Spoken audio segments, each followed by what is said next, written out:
the chips wouldn't fit. That's right, despite the fact that 266 Doritos takes up way less volume than the bag's capacity of 3,274 milliliters, they were so awkwardly shaped that they simply couldn't all fit inside without being broken first. See also our film theory episode on the coins in Scrooge McDuck's money bin for a deeper dive on this exact concept. And why yes, we do parody the DuckTales theme song in that episode. Thanks for asking. Anyway, in the end, we had to reduce the number of Doritos in our more chips bags down to 163. That was the absolute maximum number of intact Doritos we were able to fit inside each bag. And to even get that many in, we had to carefully line them up side by side tightly against each other. Our more chips bags ultimately wound up with 20% Doritos by volume, but gotta admit, it was not easy. And honestly, the whole process of refilling the Doritos bags made us realize something really important. 133 unbroken Doritos is basically the maximum number of chips that can fit loosely in a Doritos bag. It was actually pretty tough to get the bag closed with 133 loose chips inside in the first place. We had to shake it down a fair bit to make it work. Sure, there's a lot of airspace inside the bag by the time it travels to the store and makes it to the grocery cart, but that's because a lot of chips have broken by that point. Look at it from the perspective of the worker at the Frito-Lay factory. Every bag they ship out from the factory is probably filled to the brim with perfect unbroken Doritos. So it was at this point in the experiment that we first felt a twinge of guilt about making this episode in the first place. Somewhere in the back of our minds, we began to understand that Doritos wasn't actually trying to trick us with deceptive packaging. They were actually just doing their very best to get the delicious tortilla chips out to the people of the world. Nevertheless, we choked back these sentimental feelings because science doesn't care about your feelings, and we pressed onward. Now it was time for the fun part, putting our experimental Doritos bags through a series of tortures. Alright, it was just like 2 tortures. Also, they weren't really tortures. We just kind of recreated the jostling and squeezing a real Doritos bag might encounter during the shipping process. After some trial and error, we developed 2 tests that, when carried out back to back, inflicted the perfect amount of damage. Since the real-life Doritos bags from the store averaged a breakage rate of 67%, we tweaked our Dorito tortures such that they broke approximately 67% of the Doritos in the average bags as well. First Dorito torture, pressing. We gently laid a 25-pound or 11.4 kilogram weight on top of each Doritos bag for 10 seconds. This low-impact, high-pressure stress test was designed to assess how well each bag's air cushion protected the Doritos inside. Judging by the amount of crunching we heard from each bag, it's fair to say that the fewer chips bag, which contained the fewest Doritos and the largest air cushion, had fewer Doritos broken during the test than the other fuller bags did. The second torture,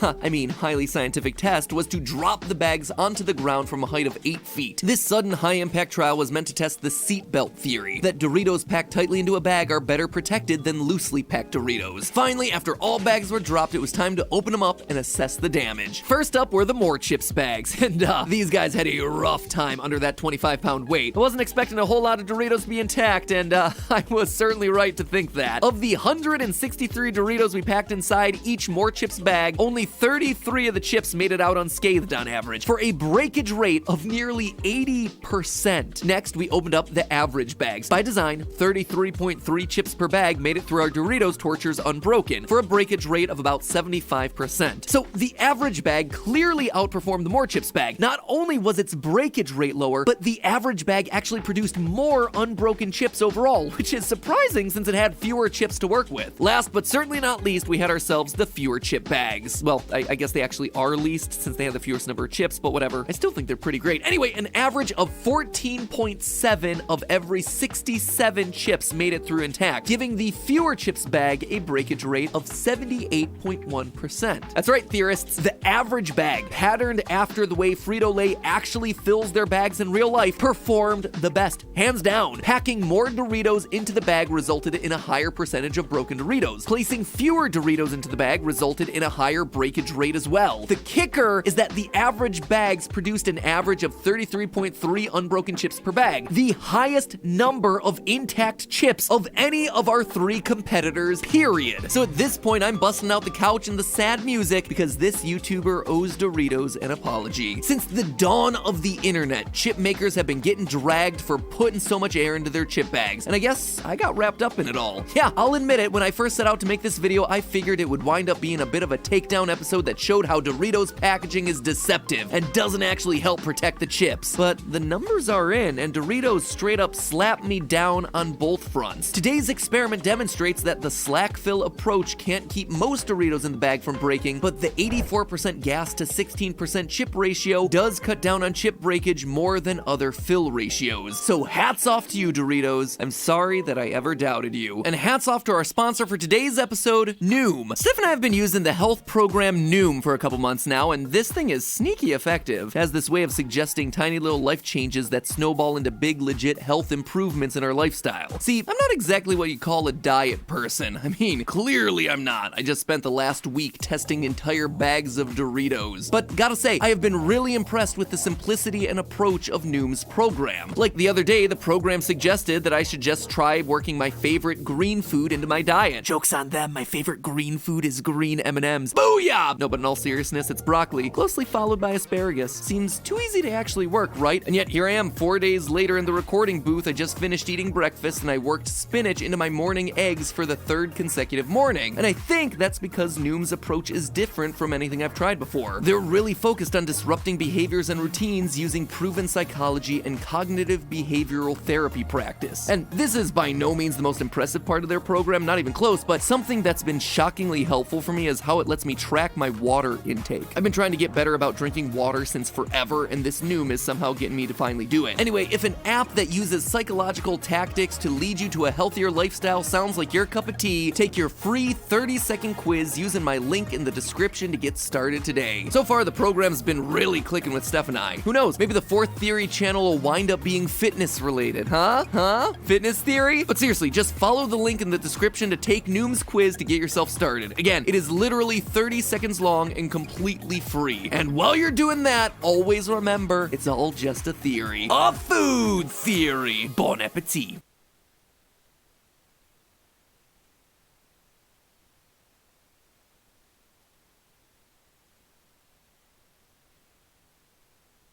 Experience an epic world where everything is epic. See that town over there?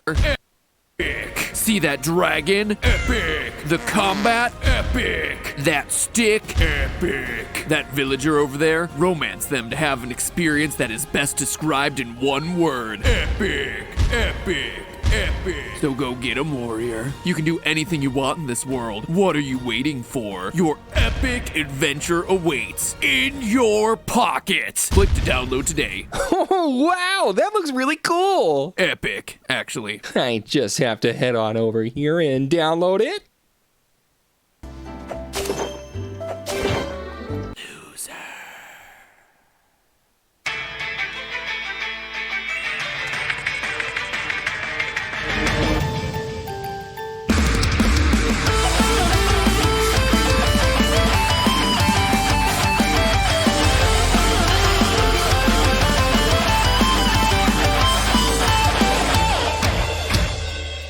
Internet, welcome to Game Theory, the show that, like most content on YouTube, is ad-supported, but that doesn't mean we have to like them. Case in point, if you've spent a lot of time using the mobile version of YouTube, you've probably seen mobile game ads like this.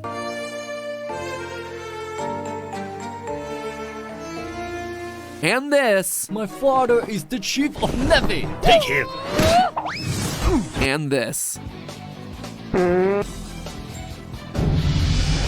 Sometimes I just want to bury my head in my hands and scream. Ads that are not only ridiculous, but also totally misleading as to the actual contents of the game. Oh yeah, you're probably smart enough for the ads not to work on you, so good job, first off. But if you were drawn in by the promise of some simple logic puzzle game and actually downloaded the thing, what you would get wouldn't be a quality gaming experience, it would be quite a surprise. Here's the ad, here's the actual game. It's tile matching with town building elements. Absolutely nothing like what the ad promises. It'd be one thing if these obnoxious ads were just everywhere. Fine, I get it, chill for your game. But it is a different story when the ads for a completely different product. Oh, wait, no, sorry, not a completely different product. Those mini games, as they call them, with their completely different art style and gameplay style from the rest of the other 99% of the game, do happen. They do. They occasionally pop up as daily bad dreams that you have to make sense of in order to get like a couple extra gold or whatever. In fact, one of the members of Team Theorist over here, Alyssa, Alyssa actually plays Gardenscapes and Homescapes, and she can say firsthand that she's only gotten these things twice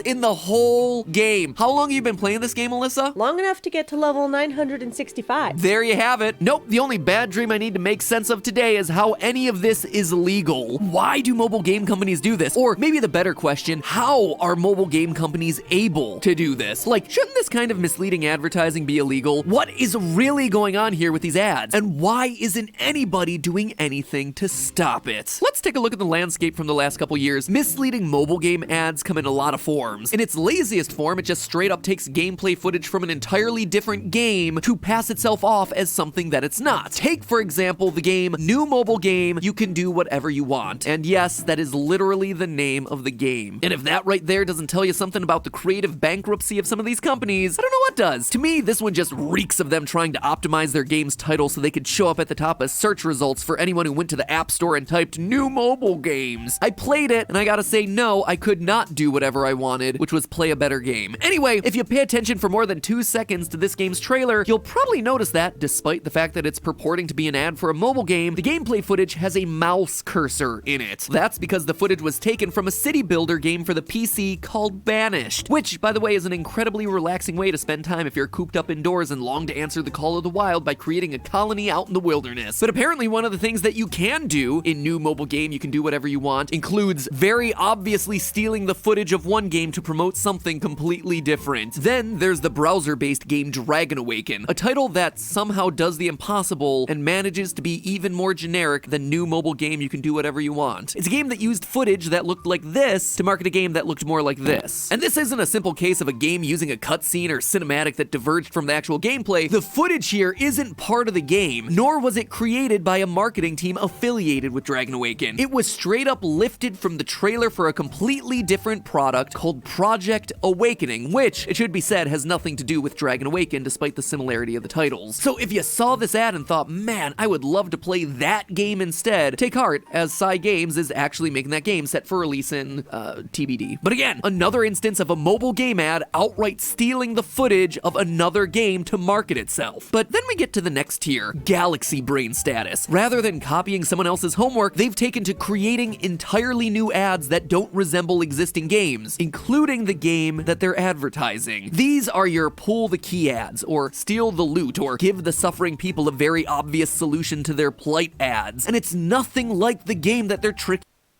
you into downloading. And the most ironic part of it is that the game in the ads is so simple to make. Why wouldn't you just make that into the game? Oh wait, someone finally did. It's called Hero Rescue, and it's filled with ads. Well, maybe we shouldn't be giving them too many points for originality, because all the mobile game companies seem to converge onto the same fake game design. A series of compartments separated by barriers, challenging you to unite a person with a pile of gold without getting burned to death by lava along the way. Or the hundreds of variants with things like fish or kitties. And if you're wondering why these mobile game companies all converged onto the same ad concept, well, it can actually be explained via biology. It's just evolution. Convergent evolution, to be more specific. Convergent evolution is how you'll have two animals from completely different parts of the animal kingdom who seem to evolve similar characteristics, like how bats, as mammals, split away from birds way back in the family tree before they evolved wings, and yet many generations later, those two different branches both evolved wings that operate in pretty much the exact same way. Now for the comparison, if you have mobile game advertisers all across the web throwing ideas against a wall to see what sticks, eventually they're going to converge on the few ideas that do really work well for engaging users. And if you think that throw ideas against the wall to see what sticks sounds like an ineffective way to do marketing, well, this is not only a common technique in online marketing, it is pretty much the default practice at this point. It's commonly referred to as A/B testing or split testing. The idea is that instead of relying on a designer's intuitions about what would make an engaging ad, you take two very similar ads, maybe with slightly different wording or a slightly different color scheme, and see which is going to be more appealing by running both of them at the same time to see which one gets more clicks. You choose that one, and then you continue to iterate. Back in the day when YouTube had annotations, is anyone old enough to remember that at this point? We would actually run A/B tests on the channel all the time to see what would get you guys to click more. If you go back to the older videos, I would assume that a lot of those tests are still probably there. That's how we learned that the left side of the screen is stronger than the right side, and that the top of the screen is stronger than the bottom bottom, and that dogs are stronger than cats, and that 2 arrows to the link in the description is the best number of arrows to use. Big stuff, small stuff, all A/B tested as well as we could with what rudimentary tools YouTube gives you. It's fun, it's science, and ultimately small little optimizations like that, when added together, go a long way to help your channel grow. But when you're talking about mobile game companies, it's not just 2 ads. We can be talking on the scale of thousands. Here we have an American flag, different colors, the blues,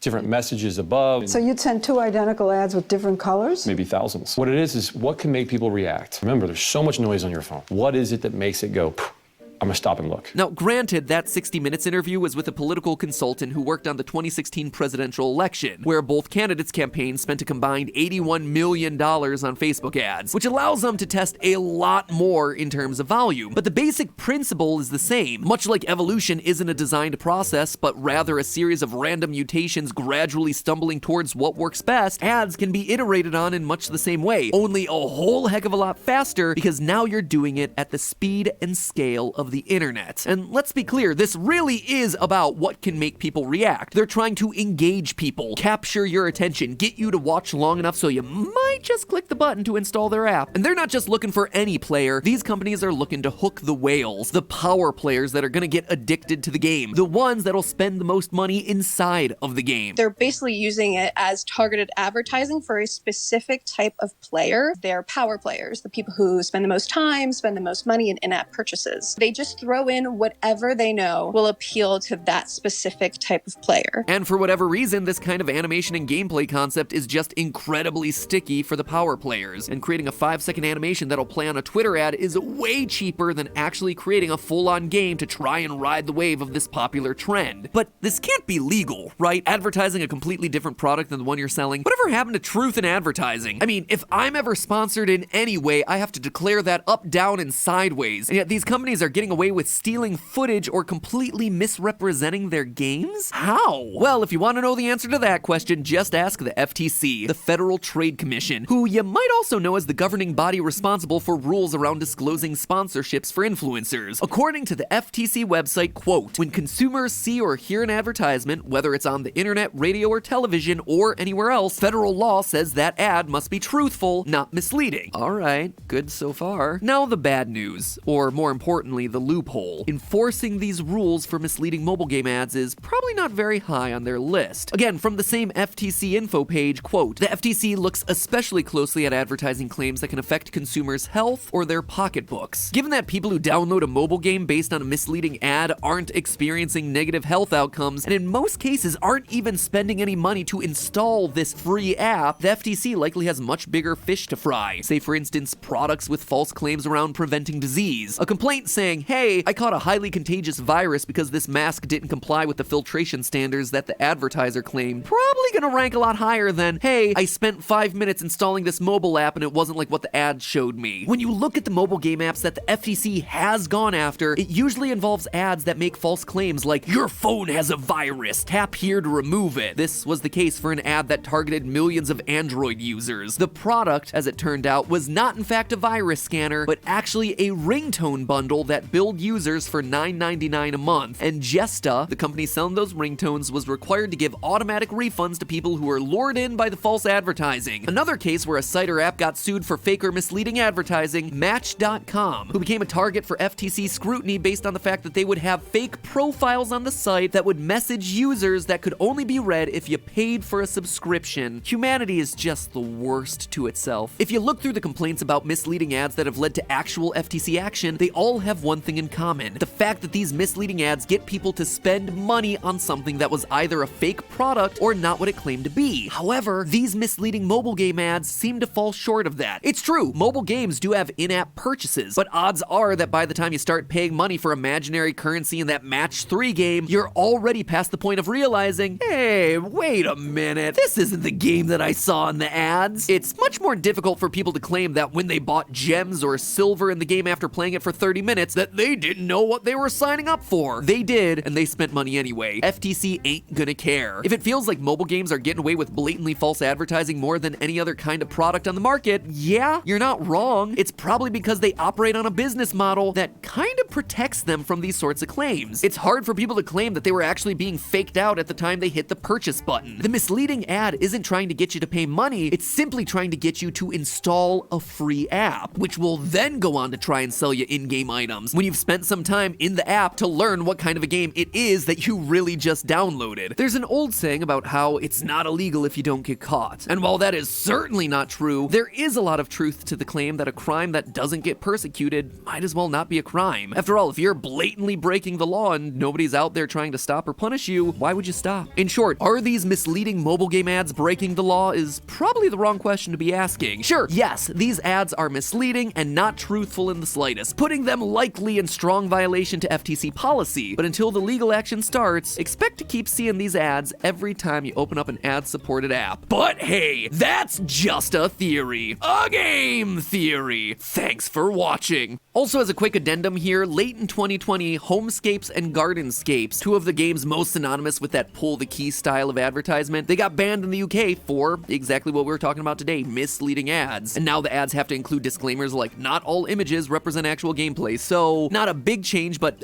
baby steps, I guess. It's a crazy world out there, friends. Be kind to each other. Don't lie. Subscribe to the channel if you haven't already, and I'll see you all next week.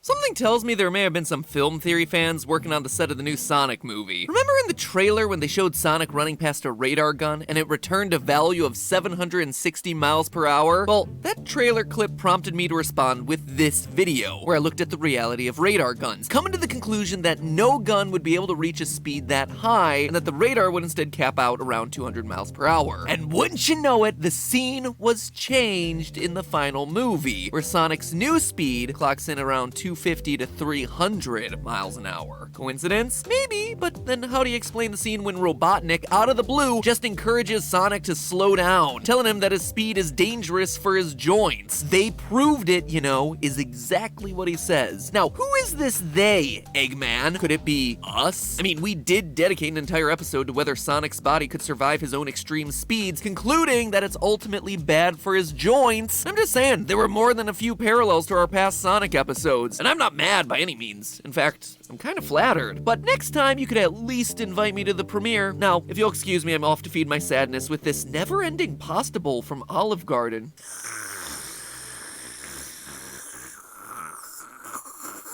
It never ends!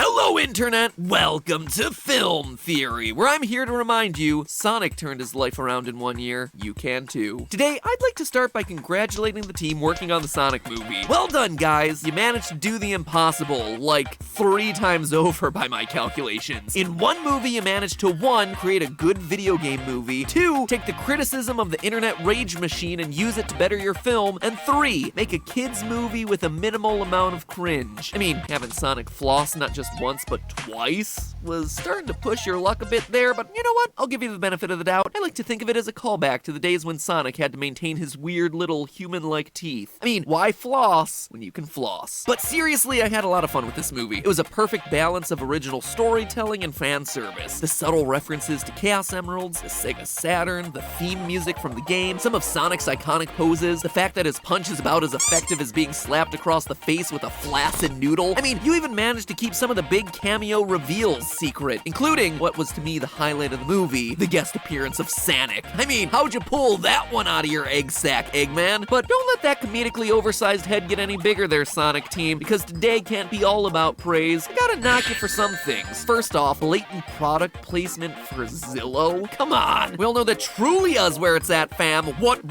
Actually, to be fair, any smart apartment shopper would be wise to use all the major resources available to them, so I'm not really taking sides. That was just for comedic comedic effect. Then there's Longclaw the Owl. Let me get this straight. You made up a new character for this movie? This is a franchise where there's more throwaway characters than Game of Thrones, and you just added to the pile instead of taking an established one? I mean, I guess it follows in the great tradition of the fandom's OCs. The only thing missing with Longclaw was a watermark over her head reading, "Do not steal" in all caps. But it's the last eensy-weensy nitpick I have that I want to focus on for today's episode. You know, a small, teeny, tiny little problem I have with the entire premise of the movie. Sonic drops his rings through a magic portal and they end up in San Francisco. So he and his human buddy Tom need to get him back via a road trip. You took the video game character known for running real fast and you put him in a truck for a road trip, going like 65 miles an hour. Oh sure, you make the excuse that Sonic can't find San Francisco, and yeah, I get that the entire road trip was a veiled excuse for Sonic to connect with humans in a way that he always longed to but was unable to because of his self-imposed isolation. I get it, but I just don't care. As I crashed into the cold, dark water of the Pacific, I realized a few things. I have no idea where I'm going.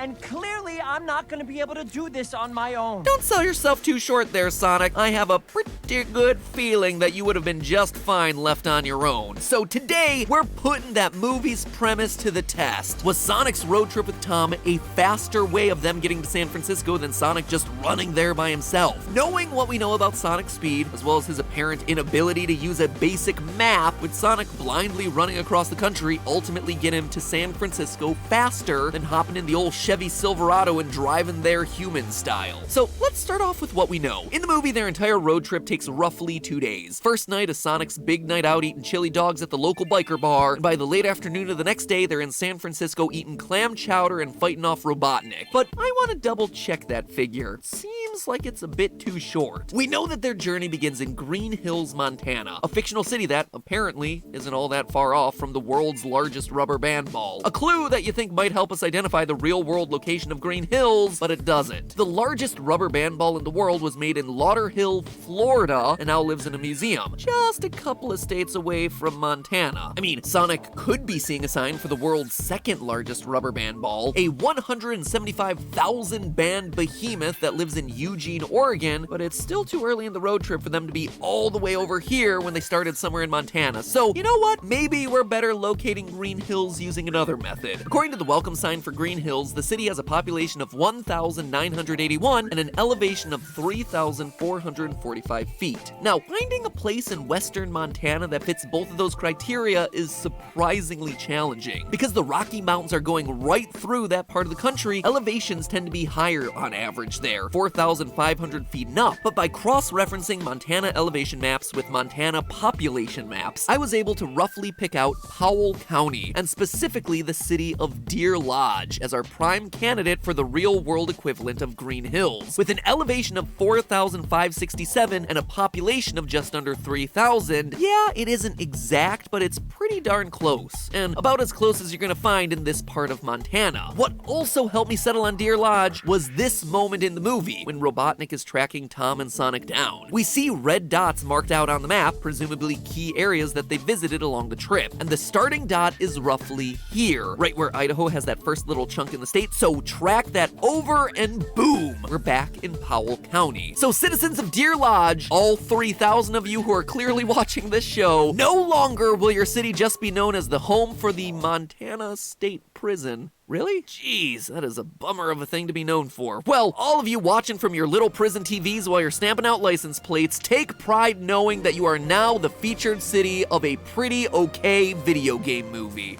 Anyway, using Google Maps to calculate the length of the road trip from Deer Lodge to San Francisco, we see that there are two possible routes. The northern route going up through Washington and down through Oregon, and another more direct route headed down through Idaho and Nevada. Again, going back to Robotnik's map that I mentioned earlier, it seems like Tom took the northern and longer route. We see red dots in both of those northwest states. Plus, when Robotnik zooms in on the map, he's looking at southern Oregon, which again, isn't anywhere close to the southern route. route. So knowing this, we see that it's an 18.5-hour road trip from Deer Lodge to San Francisco. Pretty aggressive for a 2-day road trip, but it's certainly not impossible. It's actually a lot faster than I expected. So now the question is, would Sonic have been able to blindly find San Francisco in that same 18.5-hour time? Or was the road trip unbelievably a more efficient way of getting him to his final goal? We know for a fact that Sonic can read. In the opening montage of his life on Earth, we see him reading stacks of Flash comic books. He also knows that his rings wound up in San Francisco because he read it on Tom's skin-tight t-shirt. So it's less of an issue of Sonic not knowing where San Francisco is when he sees it, but more of him just needing help finding the city outright in the first place. Now, I'm gonna assume that he isn't reading road signs to follow directions or mile markers. We're just gonna assume that once he reaches the city, if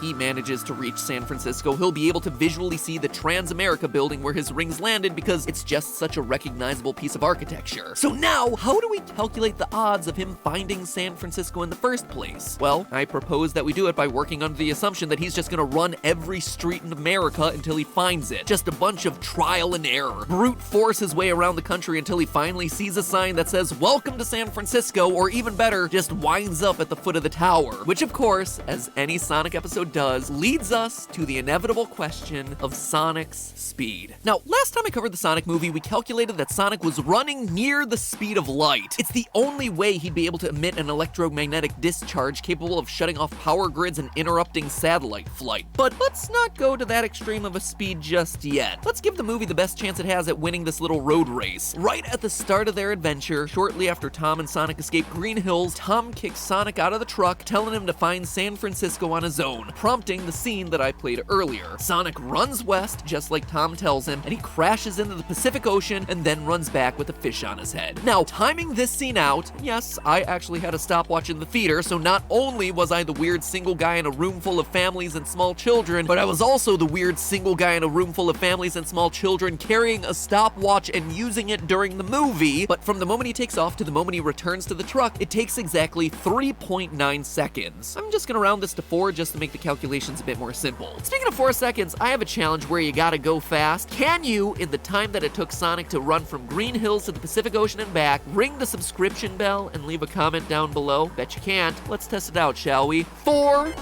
3, 2, 1.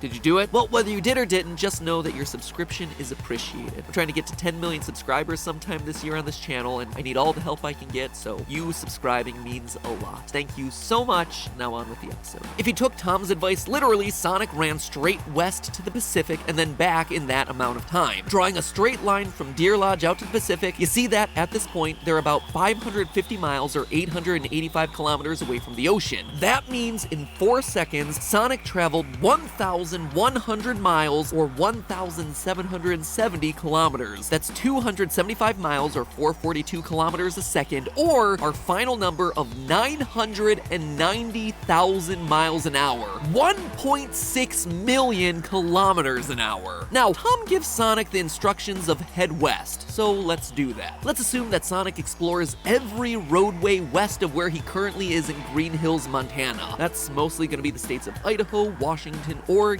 California, a bit more of Montana and Nevada. So I added up all of the roadways, both paved and unpaved, for all of those states and found that we're dealing with about 1,083,000 miles worth of roadway, 1.7 million kilometers. Sonic would be able to cover all of that in a little over an hour. But okay, maybe Sonic doesn't know what direction west is. Maybe he goes the wrong way. Well, across all 50 states, the US has 4,092,729 miles of roadway, 6.58 million kilometers. It is far and away the best, longest, most robust road system in the world, and Sonic would be able to cover it all in 4 hours, giving him more than enough time to get lost, double back, and stop for every giant rubber band ball that he sees along the way, while still making it to the Transamerica building 3 times over before Tom's truck would. And remember, that's still me assuming the worst case scenario. That's Sonic not traveling at light speed, not reading road signs. That's Sonic traveling all the roads in America before finally stumbling across San Francisco as his very last destination, cause, you know, one of the nation's largest cities might be hard to miss. But you know what? Call me Angelica Schuyler, cause I am still not satisfied. What if Sonic got really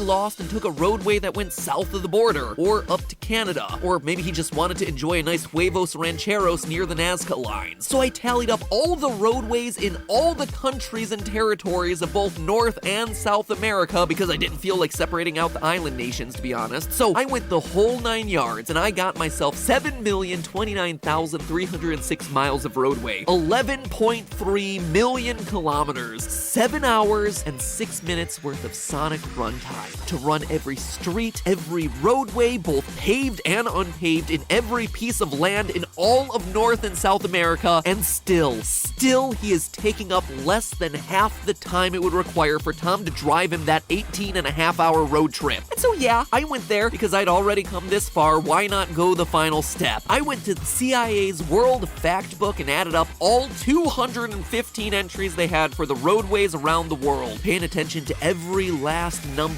even Tuvalu's little reported 8 kilometers of paved roadway, because that's how type A I am. An absolutely tedious process of data crunching that was rendered entirely useless when I got to the final 4 entries of that CIA list and saw that world was a separate entry unto itself. Why wouldn't you put that at the top of the list, CIA? Or at the very least, the very bottom? I know that you watch this show because you're nervous about the things that are in my search history from researching the series, so come on, guys, do some basic data entry best practices for me, alright? Anyway, I came up with a little more than half of what they reported as the world total. Not 100% sure how it happened, to be honest. I think they counted the European Union twice in their calculations because their numbers just don't make sense relative to what they're reporting. Central Intelligence Agency, my foot, more like crappy information archive. And that, my friends, is why it pays to be thorough and double-check government organizations with your own Excel spreadsheet. Regardless, my final total for all the roadways in the world was 25,010,432 miles, 40.25 million kilometers, a distance that would take Sonic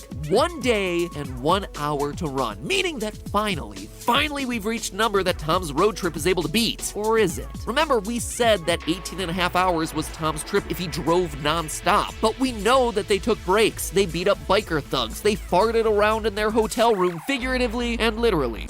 In total, that road trip was at least a day and a half, probably 36 to 40 hours total before everything is said and done, meaning that Sonic running every roadway in the world would still end up taking a shorter time than sitting shotgun next to Tom down the old Route 90 West. And again, remember, this is me taking the conservative estimate on every step along the way here. We're not even factoring in his ability to travel near the speed of light. And don't you get started on me about how they needed Tom to smuggle him to the top of the building when he got there. At the start of the road trip, they didn't know that little bit of information. And as Sonic and Eggman chase each other through the city in the opening sequence of the movie, we see Sonic's ability to literally run up the exterior walls of buildings. Sure, it's an external view very wide out from the action, but still, he is scaling the building like a champ. It's almost as if the whole thing was manufactured by Sonic to make Tom feel important in the first place. That manipulative little hedgehog. Seems like speed isn't his only super ability. So there you have it, my little chaotics. You should watch the Sonic movie for a lot of reasons. It's fun, it's funny, it does the characters justice. Just don't roll in expecting a premise that makes a whole lot of sense. Or an accurate location of the world's largest rubber band ball. Or an appearance from Charmy the Bee. Come on, guys! You make Longclaw, but you neglect Charmy the Bee? Time to fire up the internet rage machine one more time for the sequel. But first, I have to shop for an apartment. Zillow.com. But hey, that's just a theory. A film theory. And cuts.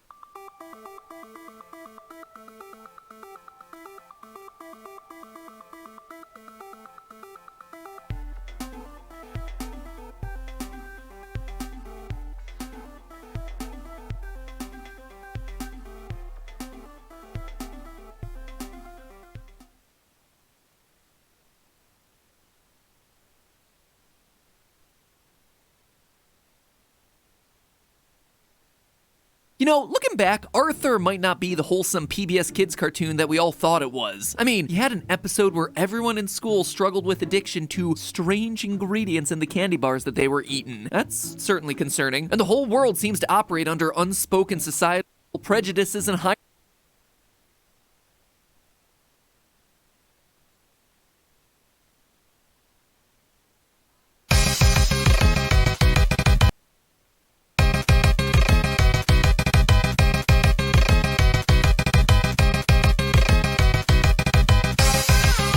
La familia Simpson versus la familia de Peppa Pig. Que la batalla comience.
comience.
Excuse me, are you Haminations? Nope. Hi, I'm Bryson, and I have upwards of 6 subscribers, which means instead of getting a real job, I make internet videos. My mom is probably so proud of me. Since I have a following, that means that on the very rare occasions when I step outside, sometimes other people spot me in the wild and have the audacity to come talk to me like we're equals or something. Wait, did I say that out loud? What I meant to say was, sometimes other people spot me in the wild and it makes me uncomfortable because I'm a little shy. Don't hesitate to say hi if you ever do see me though. I'm learning to break out of my shell and I love meeting you guys. Then when I go back home, I crawl back into my shell. Now, it's gonna be hard to tell a story about people recognizing me without sounding egotistic. But rest assured, I am a humble person. Like, I am so incredibly humble. I'm way more humble than you. I'm the most humble person there has ever been. With that in mind, let's get on to the stories. The first time I ever got recognized was at a trampoline park. As I was jumping around, this kid walked over to me and asked, "Are you Haminations?"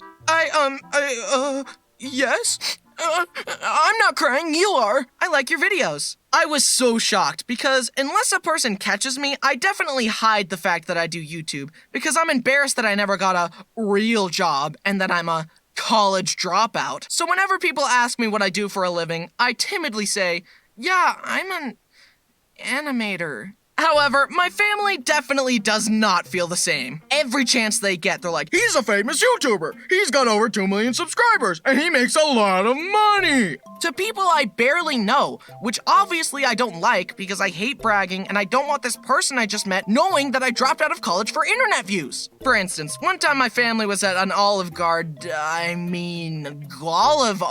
and the waiter asked, "Shouldn't you be in school?" Haha, no. What, is it a day off? Well, I don't go to school because I'm working. What do you do for work? I'm an animator. Anyway. Oh. What kind of animator? Like, bro, stop grilling me and go get me some breadsticks. And this whole time, my mom is just using all her restraint to not expose me. But for the first time ever, she kept her mouth shut. I was safe. That time. But here's a time my family wasn't so considerate. I was taking Bo for a walk with my brother Brody and his wife Jen, and I was looking crusty that evening. It was a messy hair and sweatpants kind of day.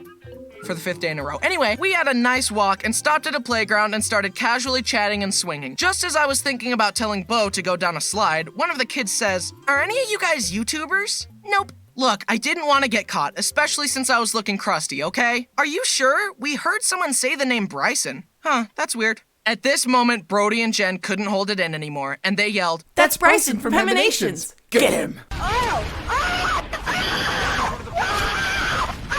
The two boys rushed me and started bombarding me with questions. "So how old are you? Where do you live? Can I come to your house? What's your social security number?" Then the older boy very powerfully says, "I want to be in a video."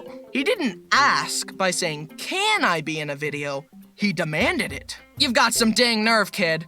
But I guess it worked because he's in a video now. This other time, I was at a dim sum restaurant with my family, and while I'm chowing down on dumplings like a pig, a boy at the table in front of us noticed me. He asked if I was Haminations, but like a true crusty celebrity, I was elegantly inhaling a pork bun, so I didn't hear. But suddenly I hear Brody say, "Yup, that's Haminations." He exposed me again! The boy screamed, "I met a YouTuber?" And I'm just sitting there with my mouth full like an idiot. Oh, can't let that go to waste. I went to take a picture with him, but the boy was afraid to get close to me. "Don't worry, kid, I'm just a normal guy. Anyways, wanna buy some drugs? Or perhaps buy some merch?" For real though, look at the new merch. New shirts, new pins, new plushies. Woo! Every purchase supports the channel directly, so please consider buying something if you're a fan. I mean, look at these plushies, bro! We've got more merch coming down the pipeline that I'm insanely excited for. So stay tuned. Use the link in the description to get something. Okay, back to the video. No, but for real, it's always interesting to meet a fan that's too nervous to even shake my hand. Don't worry, I'm not gonna hurt you. I've seen you beat people up in your videos though. Look.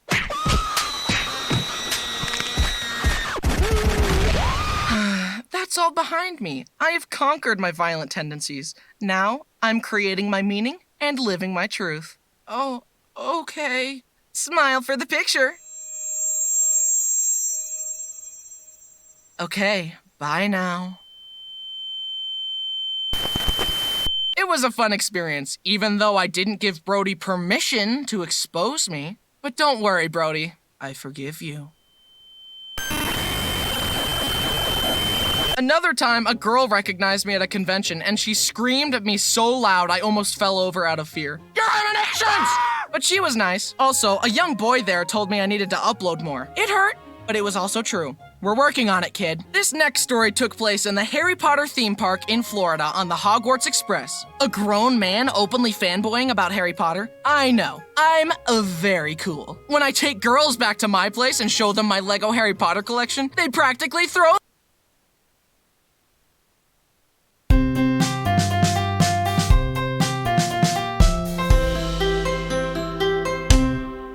Hey, Brenner, if you jump off this cliff right now, I'll give you a penny.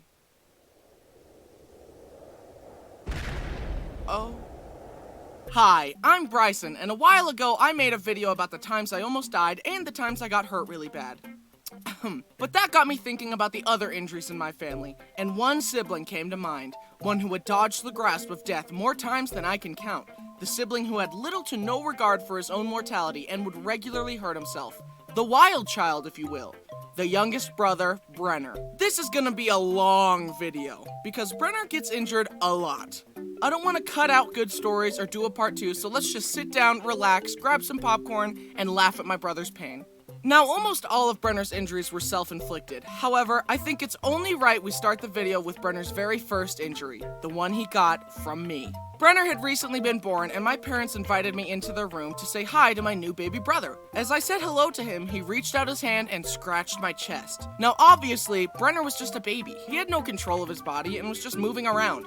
But my 4-year-old brain could not let this slide. How dare you? First, you come into my house, take my spot as the cute youngest child, and take all the attention from my parents?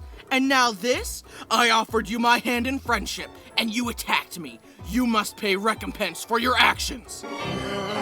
Hey, no, stop. Just calm down. Don't do it. My parents tried to stop me, but it was too late. I reached out and scratched him back. He began to cry, and my parents put me in timeout.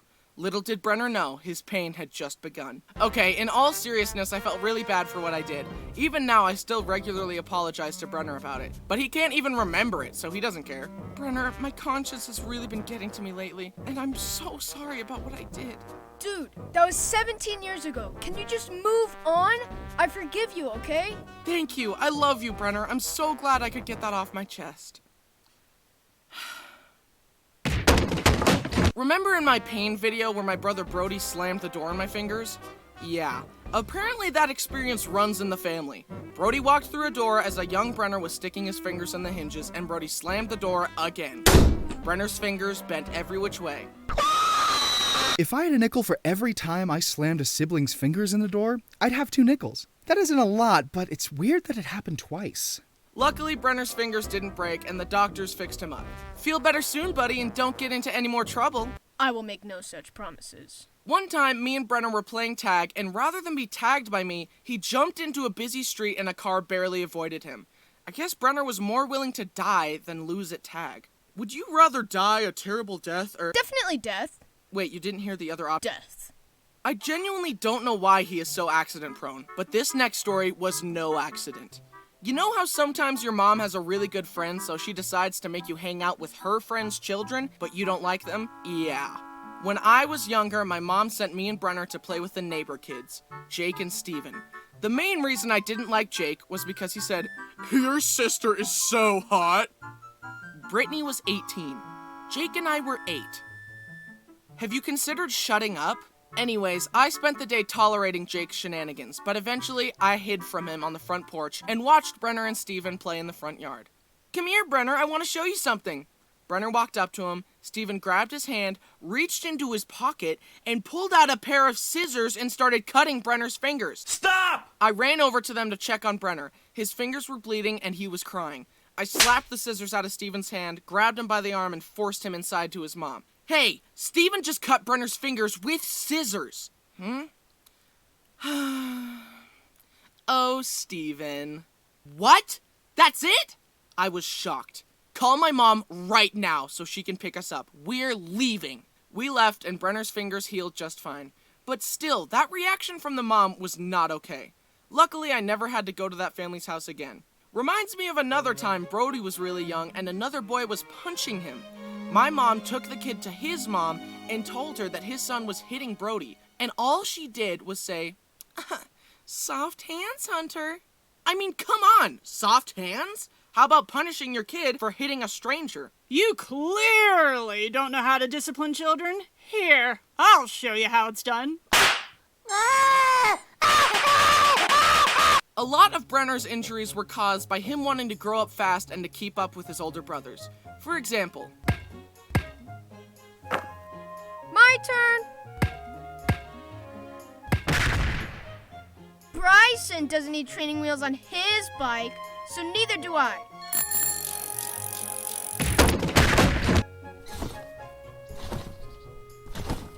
Let me try. but one time Brenner tried to set a trend that the other brothers would follow, and the consequences were severe. This next story is the real reason I made this video. I'm honestly still surprised that Brenner survived this. It was bad. In our basement, we had a tall exercise machine that looked like this. Brenner decided that he wanted to climb it and jump off it onto our beanbag for fun. However, this time it went horribly wrong. Brenner pushed the beanbag close to the machine, climbed up, and jumped headfirst with the same regard for his life that a Minecraft player has when seeing one block of water at the bottom of a cliff. Part of the beanbag covered the exercise bench, which extended out, hiding the big metal part underneath. Brenner thought that since there was part of the beanbag there, it would be soft. But his head slammed through the beanbag into the metal part and he split his forehead wide open. Mom and Brittany came running into Brenner crying with blood all over him. They freaked out and dashed him out of the house to take him to the hospital.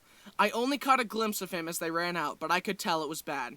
Brittany and Mom later told me that they could see Brenner's skull through the gash in his head. My dad sent me to a friend's house so they could watch me while my parents took care of Brenner. I remember sitting on their stairs, terrified that I'd never see Brenner again. God, please hear my prayer. If you make Brenner be okay, I promise I'll never be mean to him again.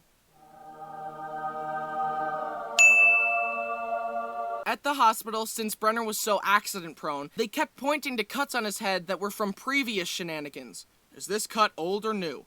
Is this cut old or new? Is this old or new? Finally, my sister was like, the gaping gash on his forehead, that is new. Forget the rest of it, fix that. Somehow the doctors patched him up. I think they even had a plastic surgeon involved in fixing his head. When I next saw Brenner, he was up on his feet with 25 stitches in his head. But he was okay. Phew!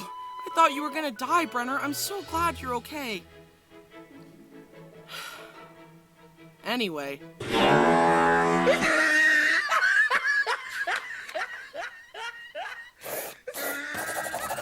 Brenner still has a massive scar across his forehead, but thanks to the doctors, he was okay. Brenner, can you please calm down on the injuries? You're gonna die if you're not careful. It's not hard to die. I could do it like right now. But like, number two... Another time, a young Brenner was using the bathroom and found a bottle of painkillers on the countertop. They were coated in a sugary glaze to make them go down easier. So Brenner took the pills one by one and sucked on them till they ran out of sugar, then spat them out. He did this over and over and over, and from sucking on the pills, he got sick and passed out. I'm tired. Ooh. My mom discovered Brenner unconscious on the bathroom floor surrounded by pills. What? Ah! And once again, the doctors proved why it's good to go to college. Not for me, though, but as for you guys, good for you. I don't know how they saved him, honestly. I don't really know how doctors work. For all I know, they could have removed all of Brenner's blood, which was tainted with drugs, thrown it away, then pumped him up with fresh blood. I don't know. Another time, he swallowed a bunch of coins, and again, my parents rushed him to the hospital where he was x-rayed to show a pile of coins in his stomach. They told my poor parents to dig through his, waist until they got all the coins. He was like a piggy bank, but way more disgusting. He was like a piggy bank, but way more disgusting. Honestly, with how often Brenner visited the hospital, I'm surprised they didn't have a special section of the hospital just for him. This next story is surprisingly the only time that Brenner has ever broken a bone. You would think at this point that he would have no bones left because of how often he gets hurt, but nope, he still has bones. My family has a small motorcycle that we call Big Bertha. It's fun to ride around on, but it has no suspension. It is 2 wheels and a motor, that's it. One day, Brenner was driving it, and despite knowing that Big Bertha had no suspension, he decided to ride it off a curb. The bike bounced, Brenner swerved and lost control, and he went head over handlebars. He landed on his arm and totally snapped his wrist. One hospital trip later, and Brenner had a cast. He wanted his cast to be unique, so he asked me to paint it to look like Thanos' gauntlet. So I got the paint out and painted it as best I could to look like the gauntlet. It looked pretty cool in my opinion. But then later, Brenner's arm got itchy. The doctors told him that his arm would be itchy at first, but that if he ignored it, the itchiness would go away. They also specifically told him to leave the cast alone and to not shove anything into the cast to try and scratch his itch. However, the itch got the better of Brenner. So without consulting anyone, he grabbed Brody's glasses and started shoving the long end into his cast in an attempt to scratch his itch. He pulled the glasses out only to realize that the little rubber covering had slipped off and it was now stuck in the cast. Determined to scratch his itch and recover the rubber cover, Brenner somehow removed all of the soft wrappings underneath the cast, leaving only the hard outer shell. Brenner had scratched his itch and was satisfied. Then Mom walked in and saw what Brenner had done.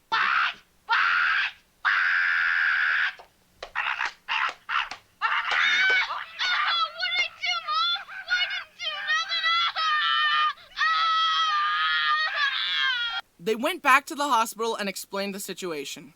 Can you imagine being a doctor and setting someone up with a nice cast to help them heal, and the next thing you know, they ruined it? I feel like the maid. I just cleaned up this mess. Can we keep it clean for 10 minutes? They had to cut off his Thanos cast and make another one for him. Brenner got home and asked me to paint his new cast.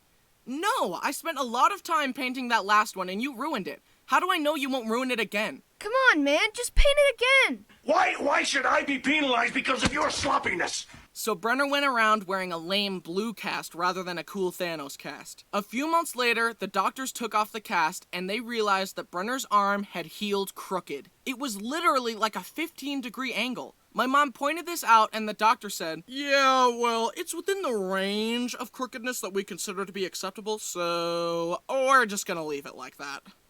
What? That's easy for you to say. You're not the one who has to live with a crooked arm. Fix his arm and do it right this time. So the doctors explained that in order to fix it, they would have to re-break Brenner's arm, angle it correctly, and recast it. Do it. Wait, what? Hold them down. Wait, no! So they did that and Brenner's arm eventually healed correctly, but not without pain. Now you would think that after breaking his arm on Big Bertha that Brenner would never touch that thing again, right? Nope. Let me tell you one last story. One day, me and Brenner got bored and decided to go for a ride. Him on Big Bertha and me on my go-kart. We chased each other around a parking lot, but then I thought, how can I make racing around more interesting? And my mind went to my favorite racing game, Mario Kart. You know, the game where you destroy your enemies by throwing items at them. So I decided to drive by Brenner and throw my flip-flops at him. We went back and forth throwing flip-flops at each other like green shells for some time. Then I zoomed by and got a good flip-flop strike on Brenner, and he wanted to retaliate with something stronger. He grabbed a big tree branch and drove towards me. He swung the branch and I swerved out of the way. But the branch was so heavy that swinging it threw Brenner off balance. He swerved and flew over the handlebars once more. Again? Freaking again? Brenner was scraped and bruised, but luckily nothing broke. And he finally learned his lesson and he doesn't drive Big Bertha anymore. But I do.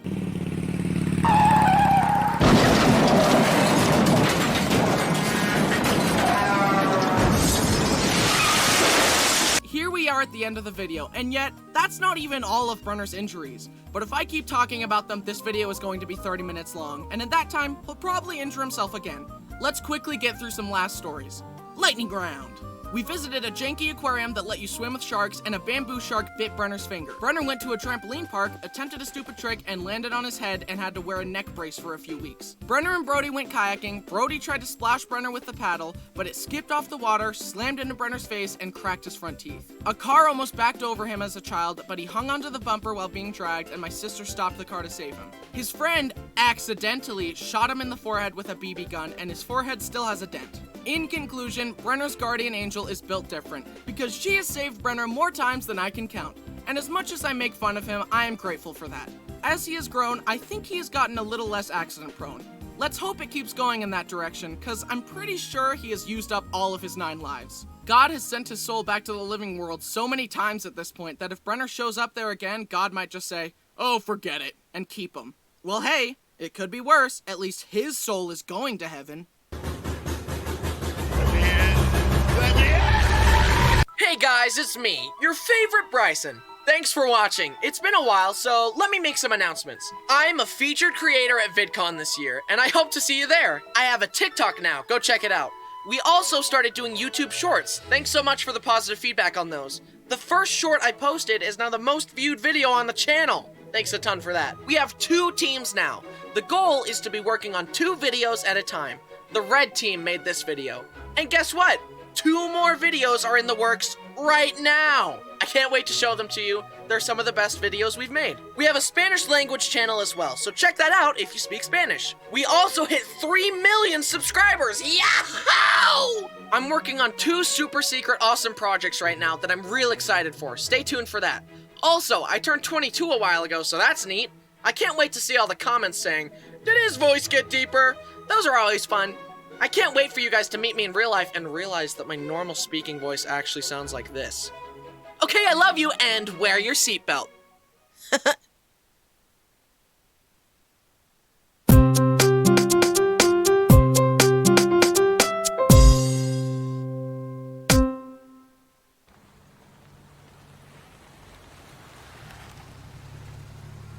Okay guys, I told you to have your order ready 5 minutes ago, so you better not make us look like idiots again like last time. Hi, welcome to Kurger Bing. What can I get for you? Brody, tell him what you want. Brody, tell him what you want. What? You're holding us up, Brody. What do you want to order? I don't know. Oh my gosh, I told you to be ready 5 minutes ago. I'll make this easy for you. Do you want a burger or chicken strips? Yes. I asked you which one. Tell me, do you want a burger or chicken strips? Yes. Oh my gosh. Okay, does anybody else know what they want to order? Wait, we're ordering? Yes, we're ordering! Where have you been? Ma'am, if you're not going to order, I have to ask you to move along. You're holding up the line. Yes, sorry, we're just trying to gather our order. 1 second. Ugh! Brayden, what do you want? What? We are ordering! What do you want? I didn't know we were ordering. You never communicated that. I told you 3 times! You're holding up the line! Hurry up! Ah! Okay, you guys have officially made me look like an idiot. That's it. We're not eating here now because you guys lack basic brain functionality. Can I have chicken nuggets? Too late! You know, my mom has always claimed that our family is the most annoying family for fast food employees to have to deal with, and as you just saw, she has some pretty good evidence to back up this claim. But I recently discovered a more annoying family than mine. How, you ask? Because for 6 painful months, I worked at Five Guys Burgers and Fries. At Jive Fives Burgers and Bries. And here's the most annoying customer I had to deal with. So this lady and her family walk up, her family places their order. The dad takes forever to pick what he wants, and the kids are complaining the whole time. But what was different about this family compared to mine was the most annoying part wasn't the kids. It was the mom. Hi, welcome to Jive Fives Burgers and Bries. How can I help you? Hi, do you have cheese fries? Five Guys doesn't serve cheese fries, so I told her. No, ma'am, sorry, we don't have cheese fries. Ugh. Well, you have cheese and you have fries. Just hook me up, please.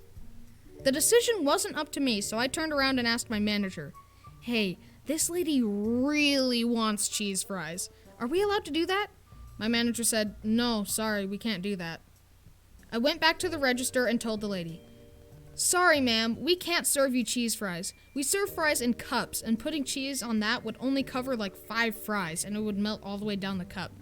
She got really mad and was complaining to her husband for like a solid minute until the husband had had enough and just said, "I told you they didn't have cheese fries before we came here. Can you please just pick something else?"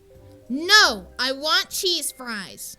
They argued for a bit more until the dad came up to me and said, "Never mind, bud," and they all left. I stood here and got yelled at for 15 minutes for nothing? This establishment didn't even make money off of that ridiculous exchange. So later, when no one was around, I took a fry and melted some cheese on the grill and combined them, and then I ate it just to spite that lady. This is too good to serve to customers. Only employees get cheese fries. So lady, if you're watching this, I'm not sorry. Not at all. Some cheese on the exchange. Complaining to her like 5 fries and it would melt all the way down the cup. She got really mad and was complaining to her husband for like a solid minute until the husband had had enough and just said, I told you they didn't have cheese fries before we came here. Can you please just pick something else? No, I want cheese fries. They argued for a bit more until the dad came up to me and said, never mind, bud, and they all left. I stood here and got yelled at for 15 minutes for nothing? This establishment didn't even make money off of that ridiculous exchange. So later, when no one was around, I took a fry and melted some cheese on the grill and combined them, and then I ate it just to spite that lady. This is too good to serve to customers. Only employees get cheese fries. So lady, if you're watching this, I'm not sorry, not at all. And that customer was probably the most annoying one I had to deal with. But the employees I had to deal with were worse. Except for my boss Nathan, that's not his real name. He was the only person I told that I make YouTube videos, at least I think so. So shout out to him for being nice. Now on to the coworkers I hated. I always made it a point to be nice to everyone. Whenever a manager asked me to do the dishes, I'd say, I'd love to. But I'd be doing them and then I would think, I wouldn't love to do this. I'm living a lie. So while I'd always try to be nice, it seemed like my coworkers were trying to be jerks. This one manager, we'll just call him Hunter because I hate that name. Hunter would always call me a thought, he was super condescending, and he never let me go on break. And of course it worked out that I would work with him almost every shift. Seriously, I worked with him more than I didn't. Ugh.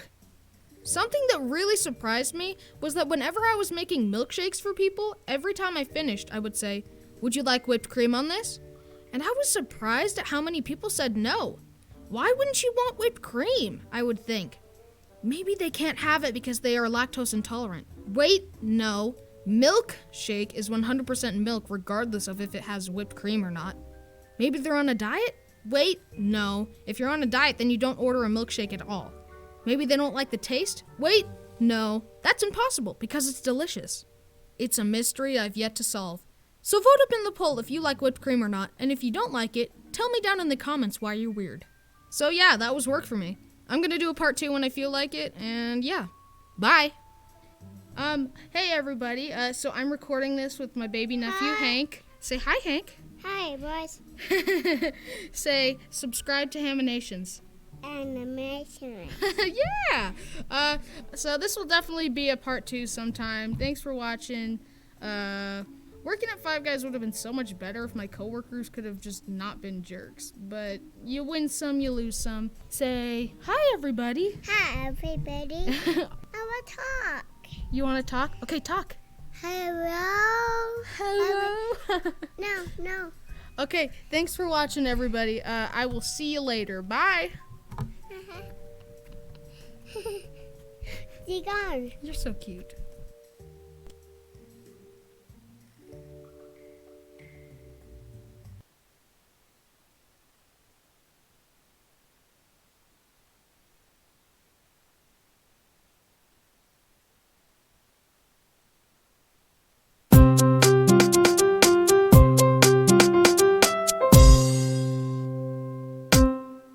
First, there was Octopus Attack Part 1 when a girl fell in love with me and tried to drown me in a pool. And now, the sequel you've all been waiting for. By the way, I hate that video and I think it's embarrassing, so go watch it and make fun of me. Okay, into this video. It all started when my family went to a public indoor pool. I was holding my 2-year-old nephew Hank and playing with him in the pool. Then a girl came up to me and asked, "Are you single?" Yes? Who's asking? What? Why? How old are you? My friend really likes you. We're both 12. Okay, this is horribly awkward. I'm 17. I don't believe that. You're not the only one. She left to talk to the girl that supposedly liked me, which, by the way, how do you know that you like me? You've never even met me. Also, after this whole experience, my sister said, when they asked if you were single, you should have just said, "No, I'm not single. This is my son." Which I have to say, I regret not doing. So after she left, I thought the interaction was over, but the girl who supposedly liked me came up to me and said, "Hi, I'm 16. Do you want to hang out?"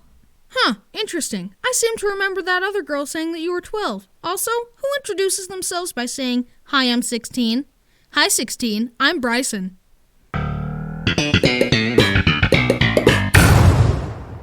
I said, "Sorry, no." "Hi, I'm 16. Hi, 16. I'm Bryson."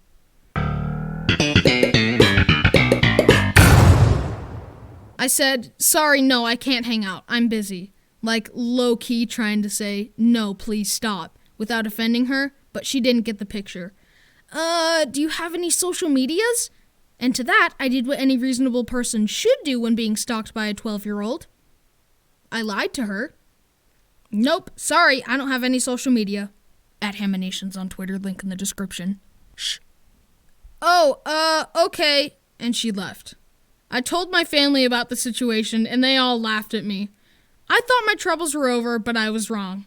I decided to go on the slide, and wouldn't you know it, those two girls were suddenly interested in the slide too. I decided to do some experimentation. I went to the lazy river, they were in the lazy river. I was in the children's playground helping Hank have fun, they were suddenly in the children's area too. I went on the slide, they were on the slide. Cool, they're following me. On top of the slide, the girls asked me again, "Are you sure you're 17? Yes, I'm very sure. Also, I'm not interested in a romantic relationship with you, let alone anyone right now." And I went down the slide. By the way, I'm a male and I'm straight. Stop asking. The rest of the night, I stuck very close to my family in the lazy river, avoiding the girls who were still following me. Also, the one girl kept doing these dolphin dives every time she passed. My family thought it was hilarious. Also, apparently the two girls asked my entire family if I was really 17. My sister Brittany said, "Yes, he's 17. It would be pretty illegal for him to date you." They just laughed awkwardly. Also, after we had all gotten out of the pool, the girls approached my mom in the locker room and said, "Are you Bryson's mom? Because I really like him and, my mom said, "You can talk to him about that." The girl, knowing that I already said I wasn't interested, pushed harder. "Does he have a cell phone? You can talk to him about that. Can you give me his number? You can talk to him about that. Does he have any social media? Where do you live? Can we hang out? You can talk to him about that." This girl tried to get my mom to force me to, quote, hang out with her and let alone get all our personal information. Luckily, my mom was awesome and saved my life again from a crazy girl. Thanks, Mom. You're the best. Love ya. So yeah, don't stalk people. See ya. Don't talk to me or my son ever again. Hey guys, what's up?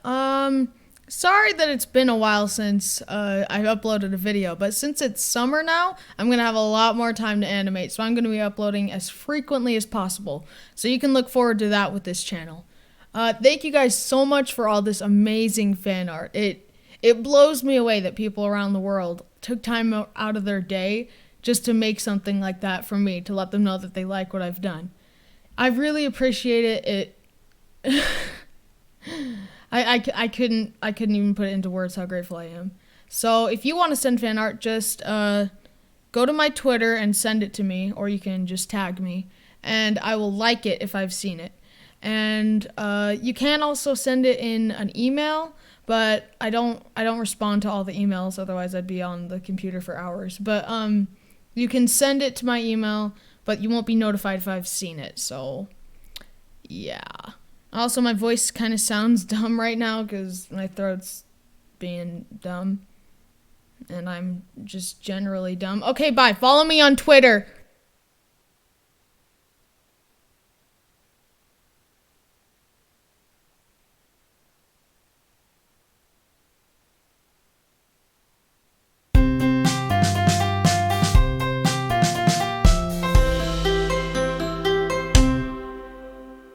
Welcome to Hogwarts, students.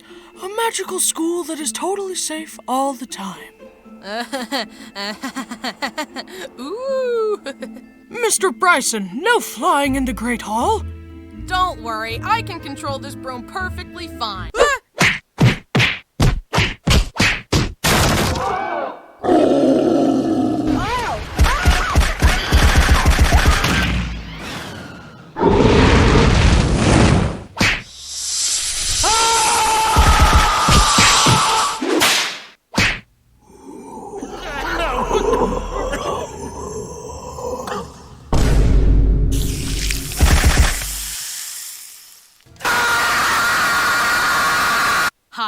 I'm Bryson, and today I want to tell you about all the things I was obsessed with when I was a kid.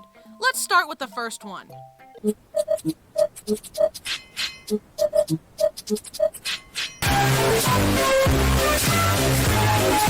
I was obsessed with trains as a kid, especially Thomas the Tank Engine. Wow, Bryson, trains are stupid. Why don't you play with action figures or something?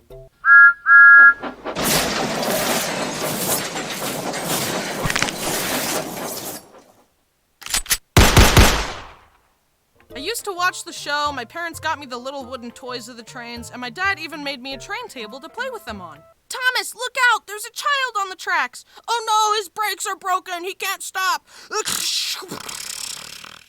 They are now dead. Thomas is tormented by his actions and turns himself in to the train authorities. Thomas is charged with 1 count of accidental manslaughter and will face 10 years in train prison. Honey, I think Bryson overheard you watching Forensic Files again. I loved Thomas so much that my parents even took me to meet Thomas in real life. See? There he is. Not creepy at all. I love trains so much that I created my own train sona, Bryson the Tank Engine. Choo-choo! That's not true. My favorite part of the show was watching the trains crash. There was one episode where Gordon crashed through a bunch of stuff and basically died. Masterpiece. Also, speaking of the show, I don't approve of the new CG Thomas stuff. Ugh! I only like the original stuff where they used actual model trains and then crashed those model trains into stuff. One time when I was like 3, I was making a crash scene with my trains and I accidentally crashed them a bit too hard and Thomas got a little bit of his paint chipped off. And this bothered me. He was no longer perfect. So what did I do? I flushed him down the toilet, of course.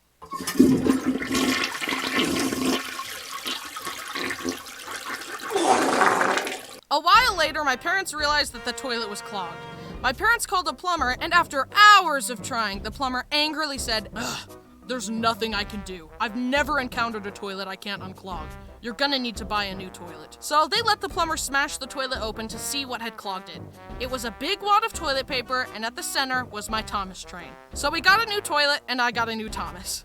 Imagine being a plumber and having your perfect record broken by none other than Thomas the Tank Engine. My heart goes out to that guy. Anyways, a while later, Thomas got chipped again, so obviously, I flushed it again. Bryson! Fortunately, my dad managed to fish that one out, and he said to my mom, "Maybe you should get him a toy that he can't flush." Also, do you think we should spank him? Yes. Okay, on to the next obsession. Harry Potter, woo! I've loved this stuff since I was a kid. Me and my friends used to run around the playground holding sticks and pretending to be wizards. In fact, this one kid, Josh, and his family were super into Harry Potter as well, so much so that the mom made it a rule that you couldn't point a wand at someone and say the killing curse. You do know that magic isn't real, right?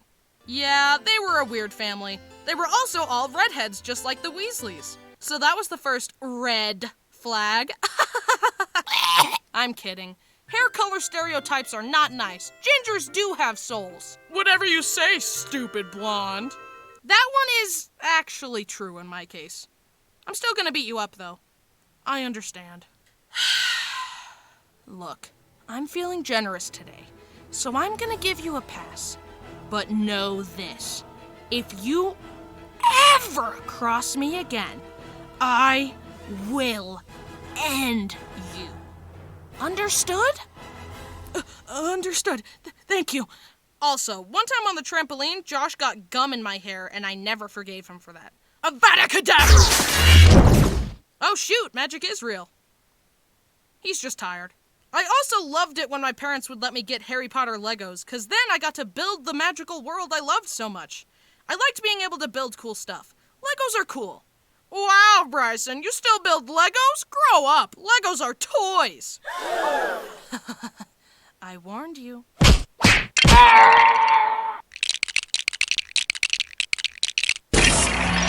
It's a highly sophisticated interlocking brick system. The box for this one said ages 8 to 14. That's a suggestion. Anyway, back to Harry Potter. The sorting ceremony will now begin. Mr. Bryson, please step forward. Oh, I know just what to do with you. Hufflepuff! Why are you crying? gonna lie, I was pretty upset when I took the online test and figured out that I really am a Hufflepuff, aka a disappointment. I was also sad when I turned 11 and didn't receive a Hogwarts acceptance letter.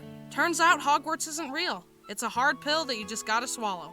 The reality shifting community is still struggling with that one. Actually, Bryson, reality shifting is real. This TikTok told me so, and you can project your consciousness to other realities and... Nope, not real. Moving on. Harry Potter will always hold a special place in my heart, because it inspired me to be a creative and imaginative person. And that the most powerful magic of all is love. I love you. The power, it's too much! See? Look how powerful my love is. He's fine, by the way. He's just tired. Actually, that gives me an idea. Hey, Voldemort! You dare utter my name, you filthy mudblood? I love you! See? Love! Woohoo! Now let's go on a date, Harry. Wait, I mean Harry Potter isn't real. Ha ha ha!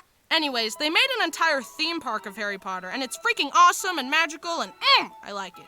In fact, when I went there, I got chosen to do the wand shop ceremony thing. Give the wand a wave and we'll see if it's meant for you. Wingardium Leviosa! He's just tired. Next obsession, animals. I used to love catching frogs and then racing them against each other.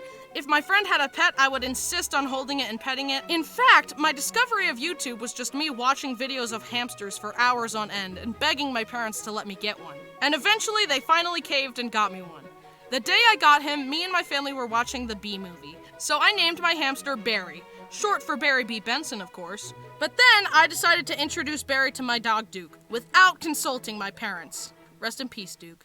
Duke slowly sat down, gave him a sniff, and very gingerly murdered Barry right in front of me. Mom! And that's why I don't watch the Bee Movie anymore. Rest in peace, Barry. The next morning, Mom took me to the pet store and got me another one.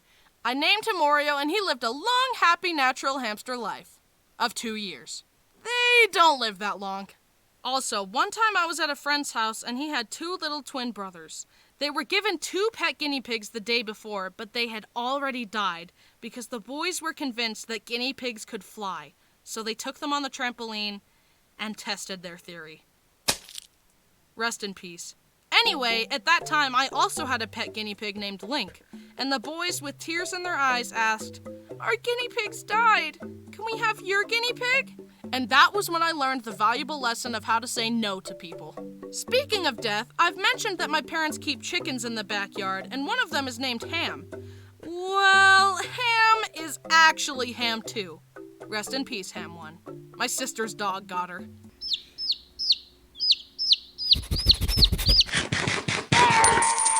On a more positive note, meet my new son. His name is Bo, and he's a dog. How can a dog be my son? He's adopted. Duh. He is cute, and I love him, and you should love him too. Him and our family dog Dixie are friends, but Dixie is getting pretty old, so he's a little too high energy for her sometimes.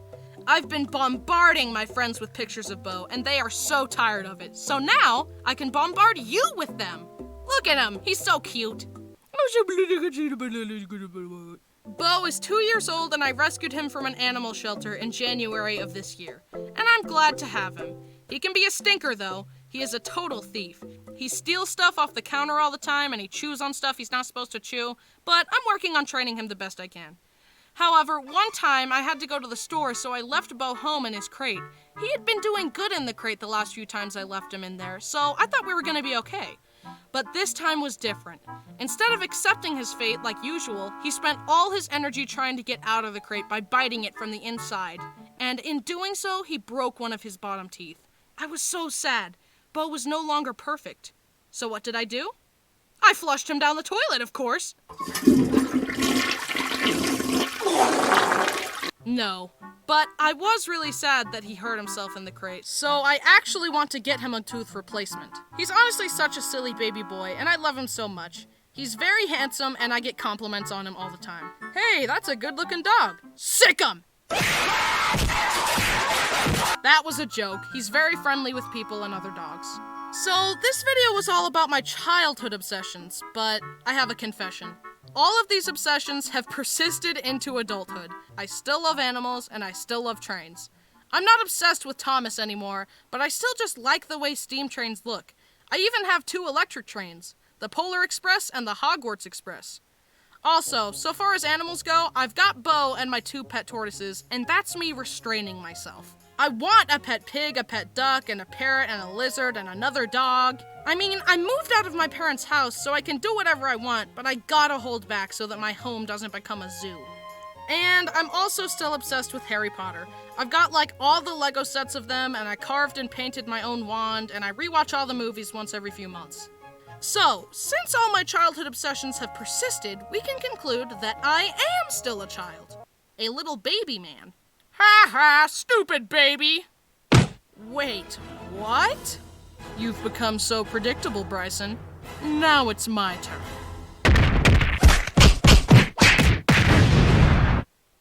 Hello! It's been a while. Sorry about that. But hey, look, we got more people helping me make the videos higher quality. Huge thanks to my amazing team for helping me make this video. Go check them out! Also, I got nominated for a Streamy Award. Isn't that crazy? Also, I got my plaque for getting 1 million subscribers, and now we're close to 2 million. Huge thanks for that. I never thought my little videos would reach so many people. Anyways, how are you doing? Better now that you saw that awesome video, right? We worked hard on it, so I hope so. The next one should be out soon. Hopefully I don't vanish for 5 months again. Do you guys like Bo? I love him, and you should too. He is the best dog. Thanks so much for watching. Don't forget to subscribe, and have a good day, and I love you. Okay, goodbye!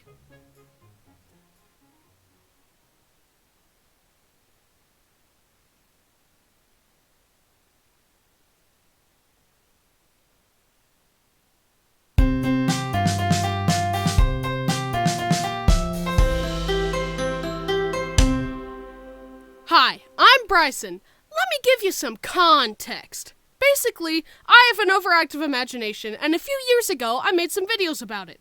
All 3 of those videos are old and bad, and you do not have my permission to watch them. All you need to know is that I'm going to talk about the strange things my imagination is made up, and it's going to be weird. Imagination is for dorks! To keep with tradition, we'll start by talking about this channel's mascot, the ham. This little guy. Hams are little cutie pies that make friends with everyone. They can roll around and just kind of do whatever they want. Most hams are kind of small, but I imagine some of them to be huge. Damn, boy, he's thick! They like to bounce around, and they can be really stretchy. Also, they can be really fast and roll around like Sonic. Hams are one of the many creatures me and my friends made up together. Some of my other favorite creatures include Scrumbos, Grompers, the Pithecus and its evolutions, Klishkins, and the Gremlins. I imagine them to hang out on big floating gardens where they do magic and play games. Hocus pocus, you've lost your focus. If dinosaurs didn't go extinct, wouldn't it be really cool to see how the dinosaurs and humans coexist? What if the dinosaurs got domesticated? There could be pet dinosaurs, and they could help us build society. Imagine having a big pet T-Rex that acted like a dog. And if they were like dogs, there could be different breeds of the dinosaurs with different colorations and stuff. And instead of driving to your friend's house, you could just ride your pterodactyl there. I mean, I really hope the dinosaurs would be nice, but we have an entire movie franchise about how that's not the case.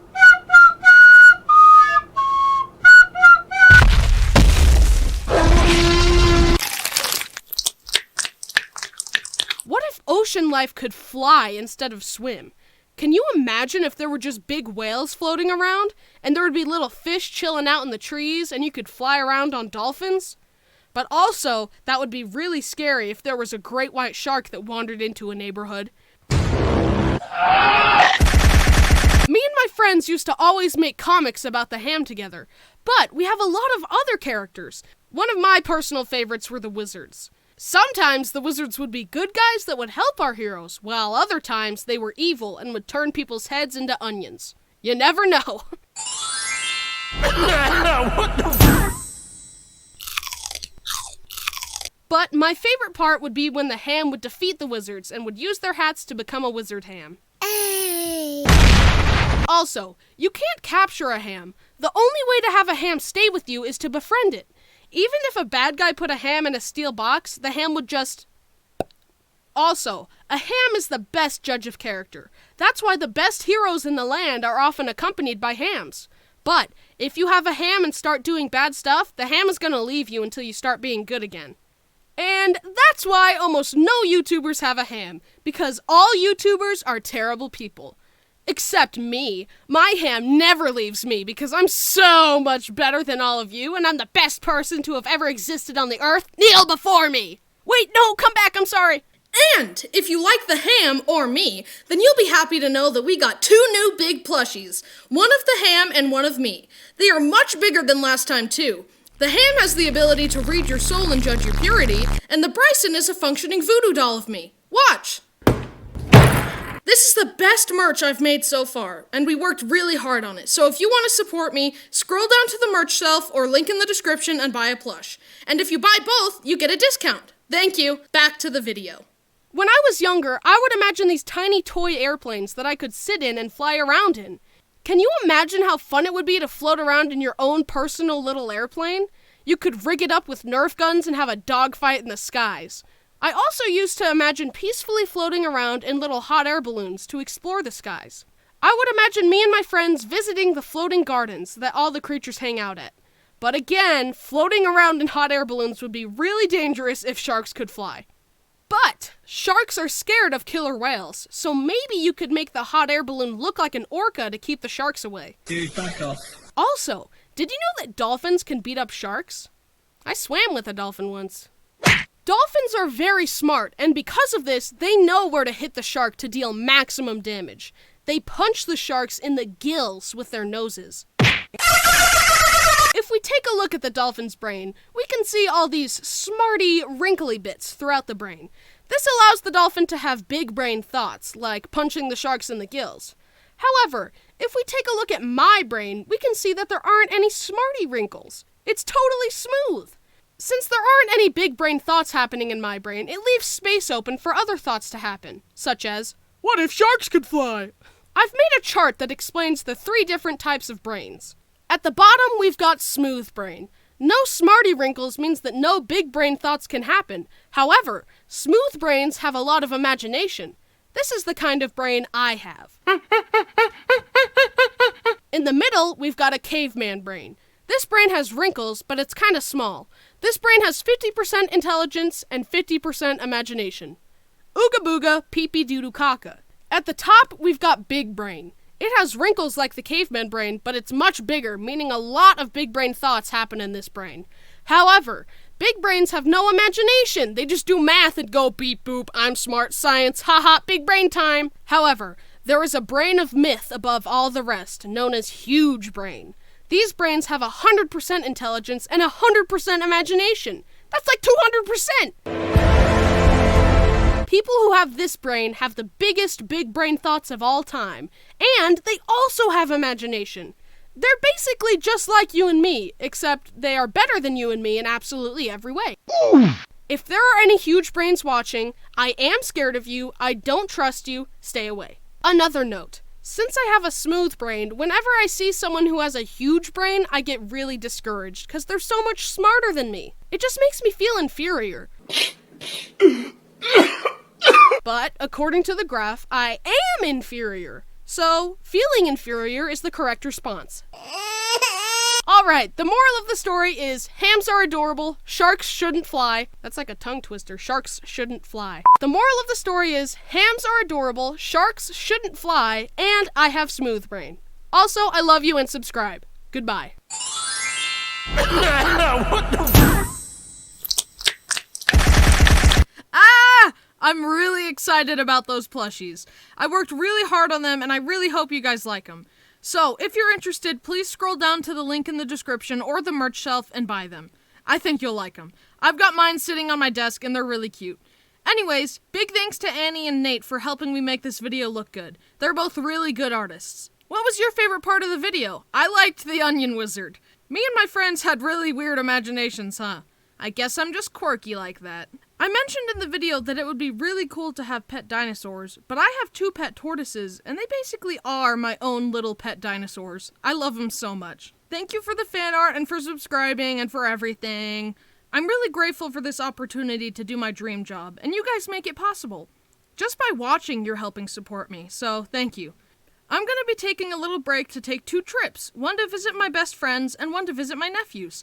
But after that, I'll get back on the video grind like always. Thank you guys. Okay, I hope the video turned out good. I'm kind of bad at editing, so sorry if I get cut off in the middle of my set.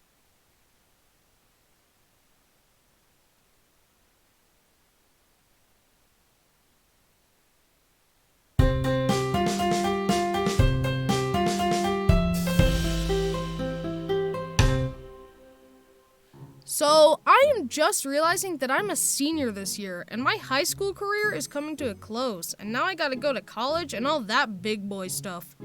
And I am not ready to be an adult yet, physically or mentally. And I'm also realizing a lot of crazy things happened to me in school, so let's talk about them. So, first story. Let me hit you with some context. So before I made the last video about how a lady thought I was a girl, I'm not, by the way. I'm a boy. I mean, a man. I told my AP US history class that entire story. So, how was everybody's weekends? Someone thought I was a girl. That's my comedy secret, self-deprecation. They can't make fun of me if I'm already making fun of myself, now can they? The whole class laughed at the story, and my teacher in response said, "Oh, it's just 'cause you're so dainty, Bryson." She called me dainty, in front of everybody. Well, hey, she's not wrong. See? Self-deprecation, comedy gold. This other time after lunch, me and my friends were playing a game called Foot Game or something. I forgot the name. But anyways, the game goes like this. You all stand within a big square on the floor and try and step on the other player's feet to get them out. If you step out of bounds, then you are out. If your foot gets stepped on, then you are out. Pretty simple. The last player standing wins. Nothing could ever go wrong with that, right? Yeah. But this one time was different. I was with my normal friend group, but then these other 2 random girls came to play as well. I didn't think anything of it, and we began to play.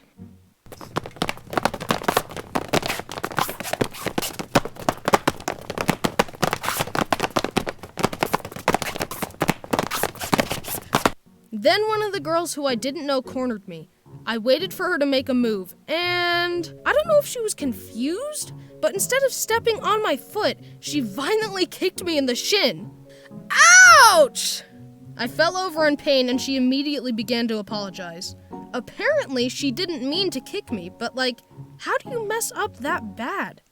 Okay, we've got him cornered. This is our moment of glory. Just gotta press the step button. Oh, wait, no! So that was pretty fun. You know, I think it's funny how easily some teachers can get into side tangents and get off topic. Okay, so since the transformation is inside the parentheses, it shifts the graph to the right by 3. My daughter was crying about this the other night. She got an 98% on a test, right? And I was like, it's a test. Like, why are you crying about that? Like, it's a 98, it's a good score. So I was on the boat, and I got seasick, so I ran to the side of the boat and just blasted the vomit all over. Here's a picture of my dog. Isn't she cute? In 8th grade, I walked into class to show my friend Dylan a drawing I had made. It was a sketch of a character in the anime style. I showed it to Dylan, and he thought it was cool. Then, out of nowhere, the guy sitting behind him asserted himself. I hate anime. Now, I don't know this guy, and I always try to stay neutral about stuff, especially with people I don't know, because I don't want to be part of a conflict. So I said, I can see why you would think that. I just like the art style. And he said, No, the art style is dumb too. Really? I angrily snapped the sketchbook shut and walked to my seat. That guy who I wasn't even talking to just jumped into our conversation and shoved his unwanted opinion down our throats. Like, who does that? Hey, John, have you seen this new show? Yeah, dude, I love that show so much. Ah, that show is dumb and so are you. Your opinion is wrong and you need to adopt my opinion. Like, I have my opinion. You shouldn't just forcefully tell someone their opinion is wrong without any evidence and then expect them to adopt your opinion. That's not how it works, in my opinion. We can talk about opinions, but if you can't come to an understanding, then just agree to disagree.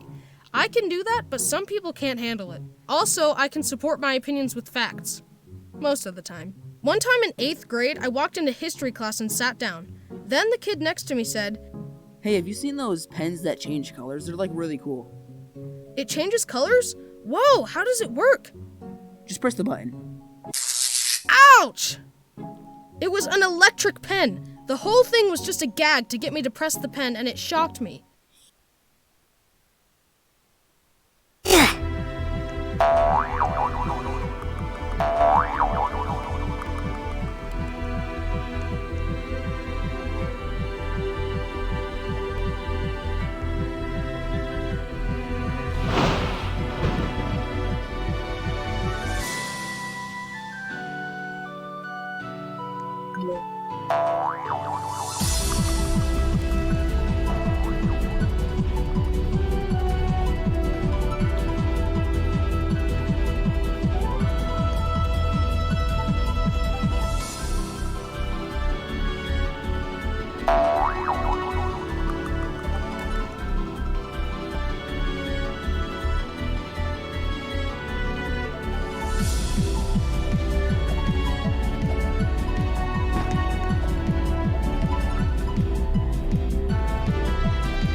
Gotcha. I was pretty mad. He tricked me. I have to get him back somehow. The next day, I walked into class and the kid asked me, Hey, have you ever seen one of those pens that change colors? "Oh shoot, he forgot that he tricked me yesterday. This is my chance to get revenge." I took the pen and pretended to have never seen it. Oh, this is cool. How does it work? Just press the button. Then I flipped the pen in my hand and jabbed it into him and shocked him. Ow, what the? What? You don't remember me? It's you. I can't believe I forgot. Revenge is sweet. Okay, last story. One time I was in health class with my friend Dallin and we had to calculate our BMI. Your BMI tells you if you're bigger or smaller than most people your age. So I put in my age, height, and weight and got my BMI. The website we were using was pretty old, and after it was done crunching the numbers, it said, "You have underweight. Talk to your doctor about possible cures for underweight." Huh. Hey Bryson, I'm obese, lol. Bryson, it's been like 3 months. Where have you been? Sorry guys, I had some personal garbage going on that kind of obliterated me and my family. But I'm still here. I'm not dead. Ya boy don't quit. I hope you all know by now that I'm very much in the quality over quantity mindset, and I promise that I won't upload something unless it's something I've put a lot of effort in and am very proud of. I think that kind of makes it better, you know? That way when I do upload, it's extra exciting. I hope you understand.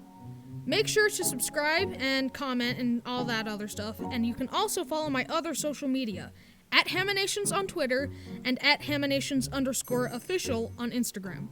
Oh, also big thanks to my friend Infamous Swoosh for voicing some lines for me. He's a pretty cool guy. Links to his channel are on screen and in the description. We did a collab on his channel, but he's not done yet, so when it comes out, I'll link it as well. I don't know what else to say. All the other animators have like a thing that they say at the end of their videos, but not me, so Ooh, I got it. Maybe I'll just end the video really abruptly so that you guys are left on a cliffhanger.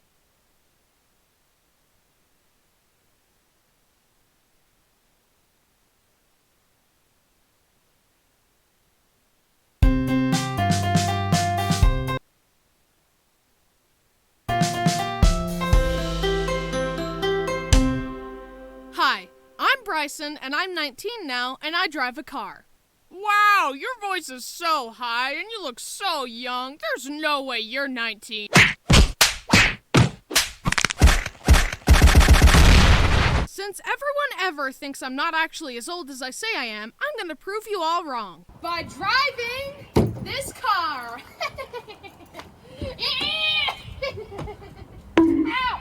So guys, now you can finally stop denying that I'm actually as old as I say I am.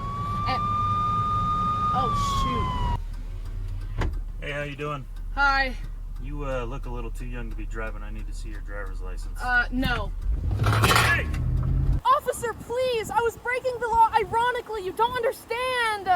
Anyway, I'm Bryson, and I don't like driving. Driving is scary. I just wish I could teleport. But I guess we're all still stuck with cars, and with that comes some funny stories.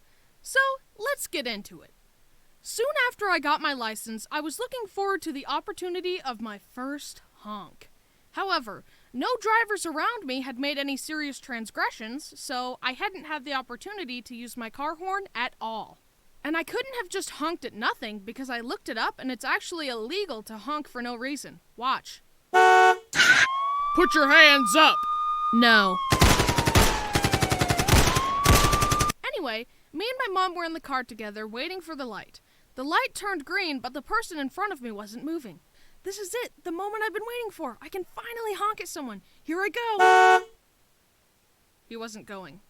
You stole my first honk! I was devastated, but I came up with a way to enact revenge. What? You? This other time, me and my brother and some friends were going to a trampoline park to jump around. Brody drove us over there, and we had to sign these waivers. So I start signing the waiver when a lady working there says, "Honey, you need your mommy to sign that." I'm 18. You're not 18. I am 18. You're not 18. Look, I get it. That lady was just doing her job. Kids probably try and lie about their age all the time at that place. But you gotta understand how frustrating it is for me to hear people denying my age all the time. And the condescending and rude tone she used was not appreciated. Since I forgot my license at home, Brody said, "Here's my keys, go drive home and get your license, we're gonna jump without you, haha, sucks for you." My friend Kira came with me because she's nice, and she listened to me rant about how rude that lady was in the car. Good thing I didn't get pulled over because I wouldn't have had my license. "I'm gonna need to see your license and registration." This is my brother's car, and I don't have my license, so no. Anyways, I got my license, drove back, and shoved it in that lady's face, and I got to jump with my friends. However, as we walked out to the car, we found out that in my passionate ranting about the rude lady, I had left the keys in the ignition, leaving the car unlocked and running. Maybe I shouldn't be allowed to drive a car. This other time I was driving down a straight road, just vibing, when I saw someone in front of me pull up waiting to turn left. For those of you who don't know how a left turn works, you have to yield to the traffic in the road until there's a big enough gap for you to turn left. So, I had the right of way, so I kept driving. Then the guy tried to sneak out into my lane expecting me to stop for him. When I didn't stop, he hit his brakes, yelled angrily, and had the audacity to honk his horn at me.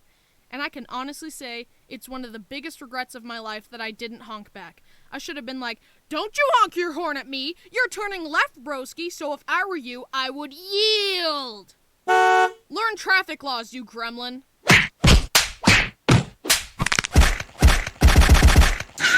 Hey, you're under arrest for destroying that guy's car. No. Hey guys, it's me, Bryson. Subscribe and follow my Instagram and my Twitter and buy my merch. Now that that's out of the way, driving does kind of suck, but hey, I can't really drive anywhere now because everything everywhere is closed. Please stay quarantined and stay safe, y'all. Fight the spread. Unless you're spreading jam on toast. In that case, spread all you want. Did you guys like the video? It's funny because in the video I have multiple encounters with the police, but in reality, I've never actually been pulled over yet. Also, one time I was driving home, but I could feel myself start to fall asleep at the wheel, so I pulled off the road into a drive-thru and I got a bagel sandwich and I ate it. And then I was able to drive home safely. That bagel saved my life. Thanks to my amazing team, Annie and Nate, for helping me make this video. Thanks for the fan art, thanks for subscribing, I love you. And now I will leave you with some life advice from Bryson. Go pet a dog because it releases the chemical oxytocin in your brain, and that's the bonding hormone, and it's the same chemical released when parents meet their newborn baby. And it makes you feel good. Unless the dog bites you. Okay, I love you, bye.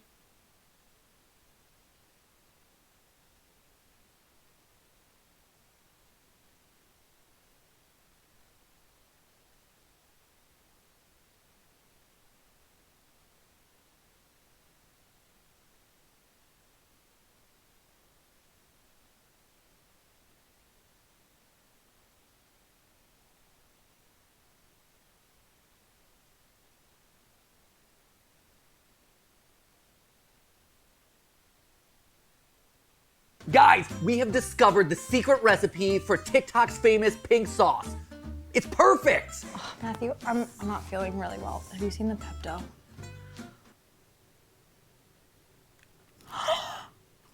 Minty.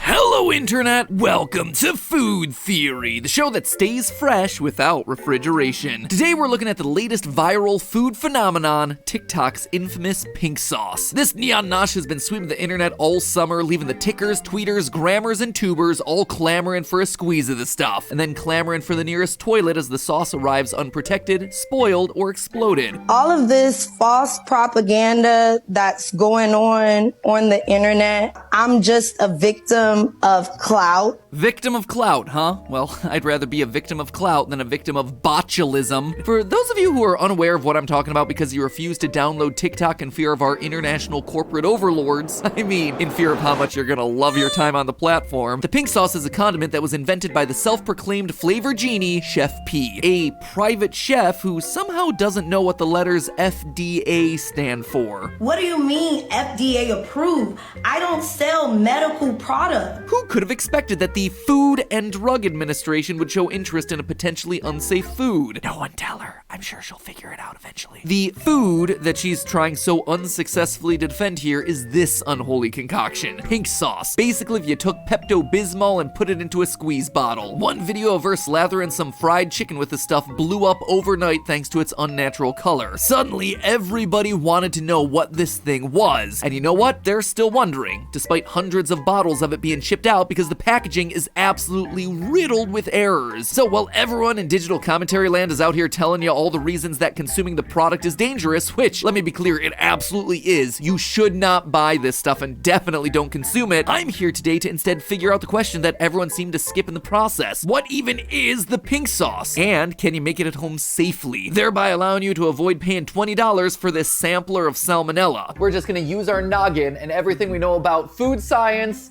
which isn't a lot, to make pink sauce the safe at-home way. Yeah. All the virality of the pink sauce minus one key ingredient, the actual viruses. In the past, we've managed to figure out KFC's secret recipe, so, I mean, how hard could this possibly be? Well, off the bat, there's one key thing that separates the pink sauce from the KFC secret recipe, and that's the fact that, you know, KFC actually has a recipe. It's consistent, it's repeatable. Meanwhile, here's the first video of the pink sauce, and here's another, one more, and this is how it looks today. The color is different in literally every video posted about the stuff. For a sauce that is purely branded around its color, the color isn't even consistent. Heck, I wouldn't even call it pink anymore. Sometimes there are seeds in it, sometimes there's not. Sometimes you can see chili flakes, sometimes not. This stuff is never the same sauce twice. But I hear what you're saying. People already have the sauce. They have the label. That label has ingredients on it and nutrition information, right? Well, I can't tell you the ingredients that I used to make it pink, but it's pink. No, you do kind of have to tell people the ingredients. Again, that is probably why the FDA wants to have a conversation with you. Pink sauce has only been an official product since the 1st of July. We began production. You guys are judging a prototype. Nothing like beta testing your sketchy food product on the people who paid $20 a bottle for it. Okay, now to be fair, the bottles she's shipping out to people do actually have themselves a label and a sticker on the back of the bottle that says nutrition information. Then again, I can literally slap a sticker that says that onto anything and it doesn't necessarily make it true.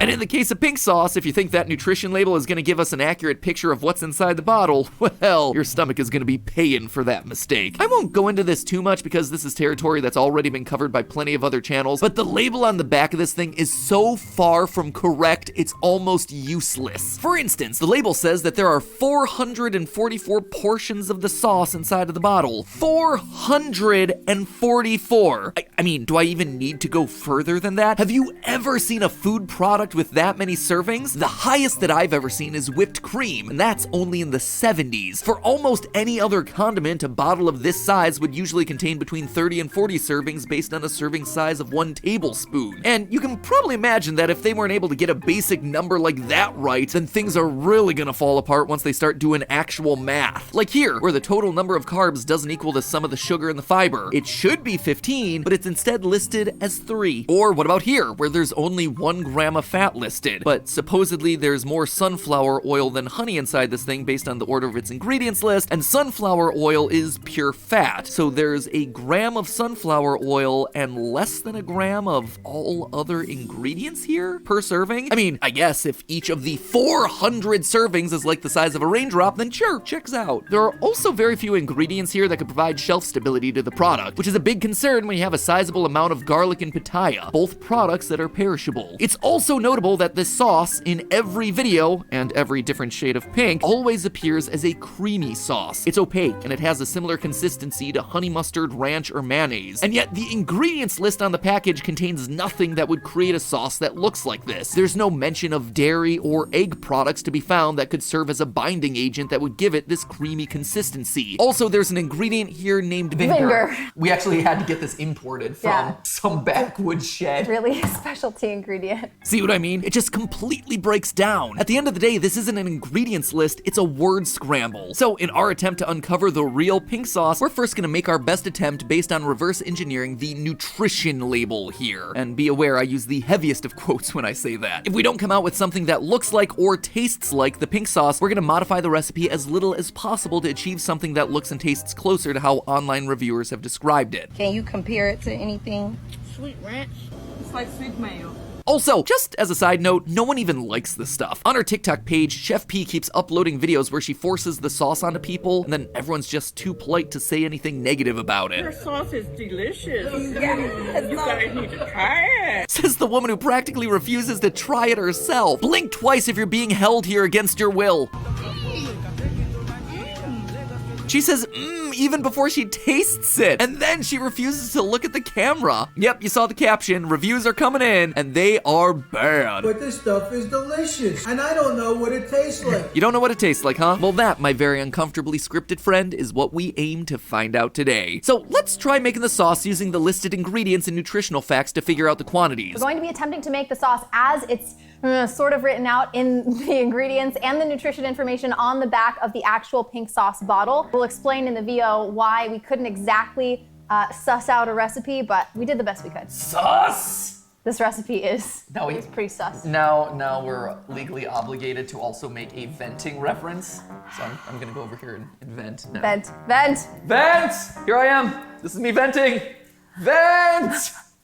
Oh, I see it. Oh, there's a vent on the floor. Yeah. Have you ever heard of venting, Gregory? Back to the food channel. In order to make a decent sized quantity that we could test on a number of foods, we blended up 10 servings. So each part of the nutritional facts is gonna be multiplied by 10 as well. Starting with the sugar, there are 11 grams of sugar per serving and only 2 listed ingredients that have sugar content: honey and dragon fruit. Knife! Oh, whoa, this is really serious. It is a very serious knife, brought to you by our friend Andrew. Thanks, Andrew. There you go. Speaking of quality merchandise, wow, thanks for commenting on my amazing shirt, Stephanie. Oh my gosh, your shirt is amazing. Wow, which is available right below this video. Quality game theory merch. This one's white. Ask you how you are, you just have to say that you're fine when you're not. This one's gonna be red. Look, it's like a loot box. Which one are we gonna get today? Here we go. Come on, red, come on. Yes! Yes! Woo! Red dragon fruit. We used 122 grams of honey, giving us 100 grams of sugar, and 130 grams of dragon fruit, giving us an additional 10 grams of sugar, thereby amounting to 110 grams total. Just call us Chef P. Chef P as in Patrick. Chef P as in precision. Chef P as in pretty cool.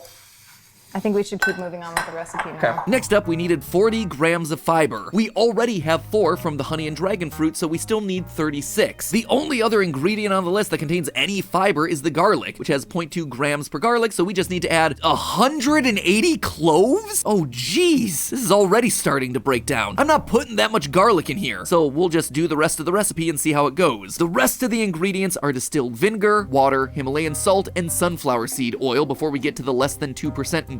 If we go by the 1 gram of fat per serving, then that means there's only 1 gram of sunflower oil in there. That's pure fat, so that's 10 grams of oil. Though watching the video of Chef P making the sauce, we seem to disagree on the amount of oil there, P. But I'm gonna continue going by the numbers that you have listed on your official nutrition label. Anyway, we did the same for vinegar and water and about 3 grams of Himalayan salt based on the sodium listed in the nutrition facts. Finally, the less than 2% of ingredients, we added 6 grams of spices, which were chili flakes and onion powder, 5 grams of citric acid, a small splash of milk, and lemon juice. After all of that, we were still missing a massive amount of fiber, but for the sake of our taste buds and Raleigh, North Carolina's garlic supply, I just added 2 cloves and called it a day. Then we blended it all up and hoped for the best. It's worth pointing out that again, the ingredients are supposed to be listed by the amount used proportionally on the recipe. Our order came out very differently, but in truth, it's just not possible to satisfy these nutritional requirements with the ingredients as they're currently written out. We're getting ready to blend. We'll get a sense of what color flavor this actually is. Also, before I try this stuff, you have gotta subscribe. I am putting my life on the line for you. Look at this. This is disgusting, but I'm testing it for science and for your enjoyment. So if that's not worth a hit of that subscribe button, I don't know what is. Subscribing is free, a stark contrast from the amount of medical attention I'm gonna need after this episode.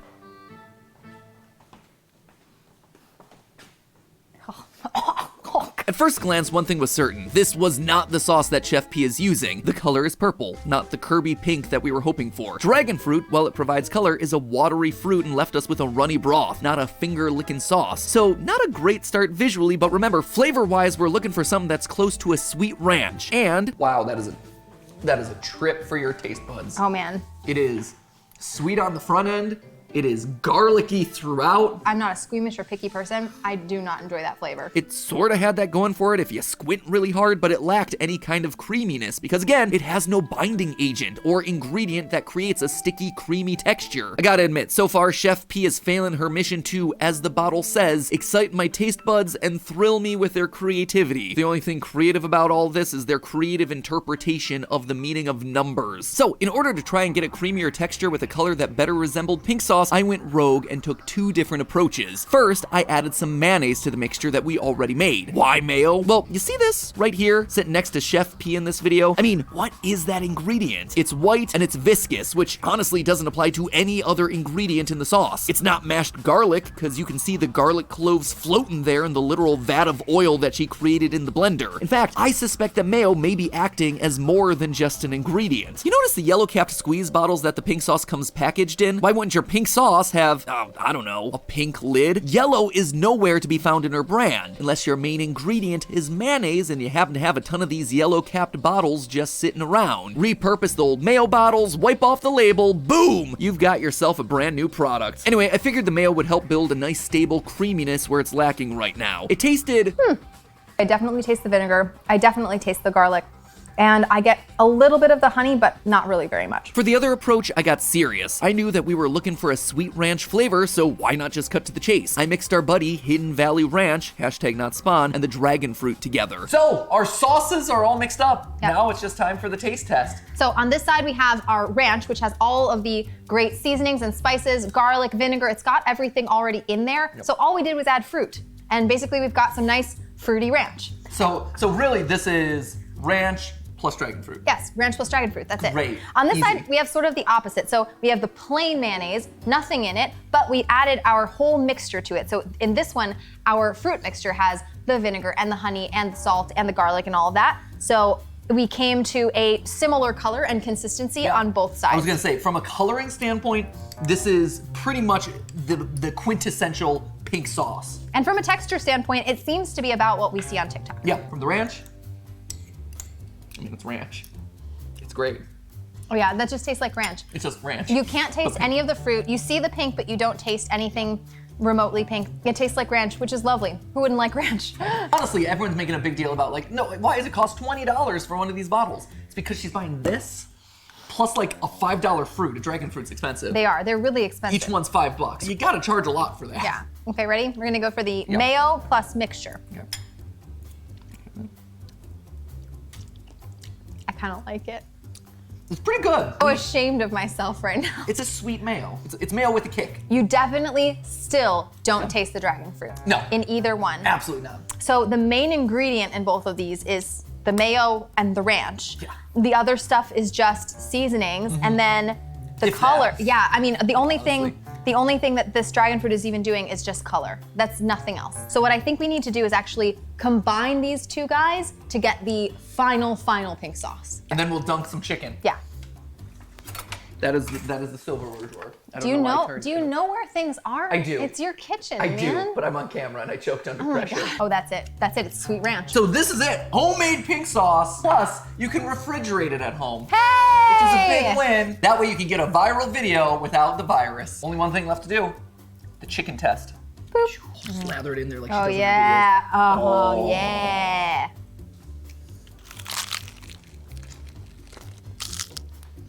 Yeah, it's fine. Acceptable! So what is the pink sauce? Well, we can say for certain that it's not what's listed on the label. Very clearly, there's a major thickening or binding agent that's in this sauce that's just outright missing from the labeling. From here, we have to enter into the realm of speculation, but having spent the last week testing the sauce and zooming and enhancing every video of it I can find, I believe the actual recipe for the sauce is a combination of both of our tests. If it tastes like Sweet Ranch, Occam's razor, folks, it may just be full of ranch. The heat that people talk about is from the chili powder, like Chef P says herself on TikTok. Then there's a bit of sweetness from the honey that she shows in her oh-so-helpful infographic. That leaves us with only one thing left, the color. Now, on her TikTok, she shows red dragon fruit being used. This video, by the way, looks and sounds like a murder basement. Now, to be fair, red dragon fruit does produce a deep red color, so maybe she really is using the fruit as it's listed in the ingredients. That said, it's pretty far down the ingredients list, and what we found was that we had to add a heck of a lot of the stuff in order to achieve the color that we were going for. Dragon fruit is also an expensive ingredient, and it's adding a lot of work just to achieve the color. That said, if we use dragon fruit powder, which you can buy on Amazon, we actually had to use much less. It made things much more cost effective, and we didn't have to change the flavor of the sauce at all. So, pink sauce? It's basically just ranch, honey, dragon fruit powder, and a little chili. Maybe some mayo thrown in there for extra creaminess, and the bottle. So why lie about your ingredients? Well, the recipe for pink sauce isn't rocket science, and neither is the question. When you experience even a glimmer of fame on the internet, you know that you have a very short window of time to make something out of it. Looking at Chef P's TikTok pre-sauce, you can see that she was already posting regularly, creating formats for herself, building a personal brand. She wasn't a person who accidentally became famous on the internet. She very intentionally became famous on the internet and then tried to capitalize on it. Was she ready to launch a sauce brand? No, clearly not. Again, we're way out of theory land and pretty far into speculation land at this point, but my guess is that she saw a 1 in a million opportunity and was so afraid of losing it that she rushed in and cut corners, both in the labeling and in the quality of the product that she was producing. She was afraid of losing her niche, so she refused to share her ingredients just in case someone came in and scooped her sauce along the way. At the end of the day, don't buy the pink sauce, duh, but also don't really buy stuff in general from people you might not be able to trust on the internet. Feel like I shouldn't have to say this, but here we are, friends. If you'd like to try the pink sauce, then make your own. It's not hard, we gave you basically the recipe here. And remember, the next time you see Pepto-Bismol in a bottle being peddled online, maybe you just give that one a strong pass. But hey, that's just a theory. A food theory. Bon appetit. She has this giant blender full of sunflower. I mean, it's like a vat of oil. She's gonna pour that on somebody at the castle gates. I mean, it's enormous. She's gonna pour it on someone at the castle gates. What? Is it boiling? I just imagine who dumped oil on us. Gross. They're just really slippery. They would be deterred. Would they? They would be deterred. I just imagine it being like one of those Japanese game shows where they're trying to climb up the slippery steps. And everyone's just like, whoa! And all the knights in their armor being like, whoa!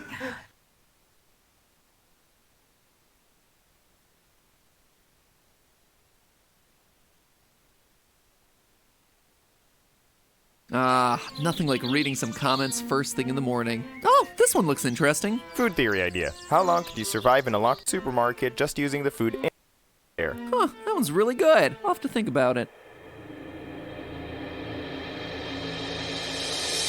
Yeah, that is a pretty good question.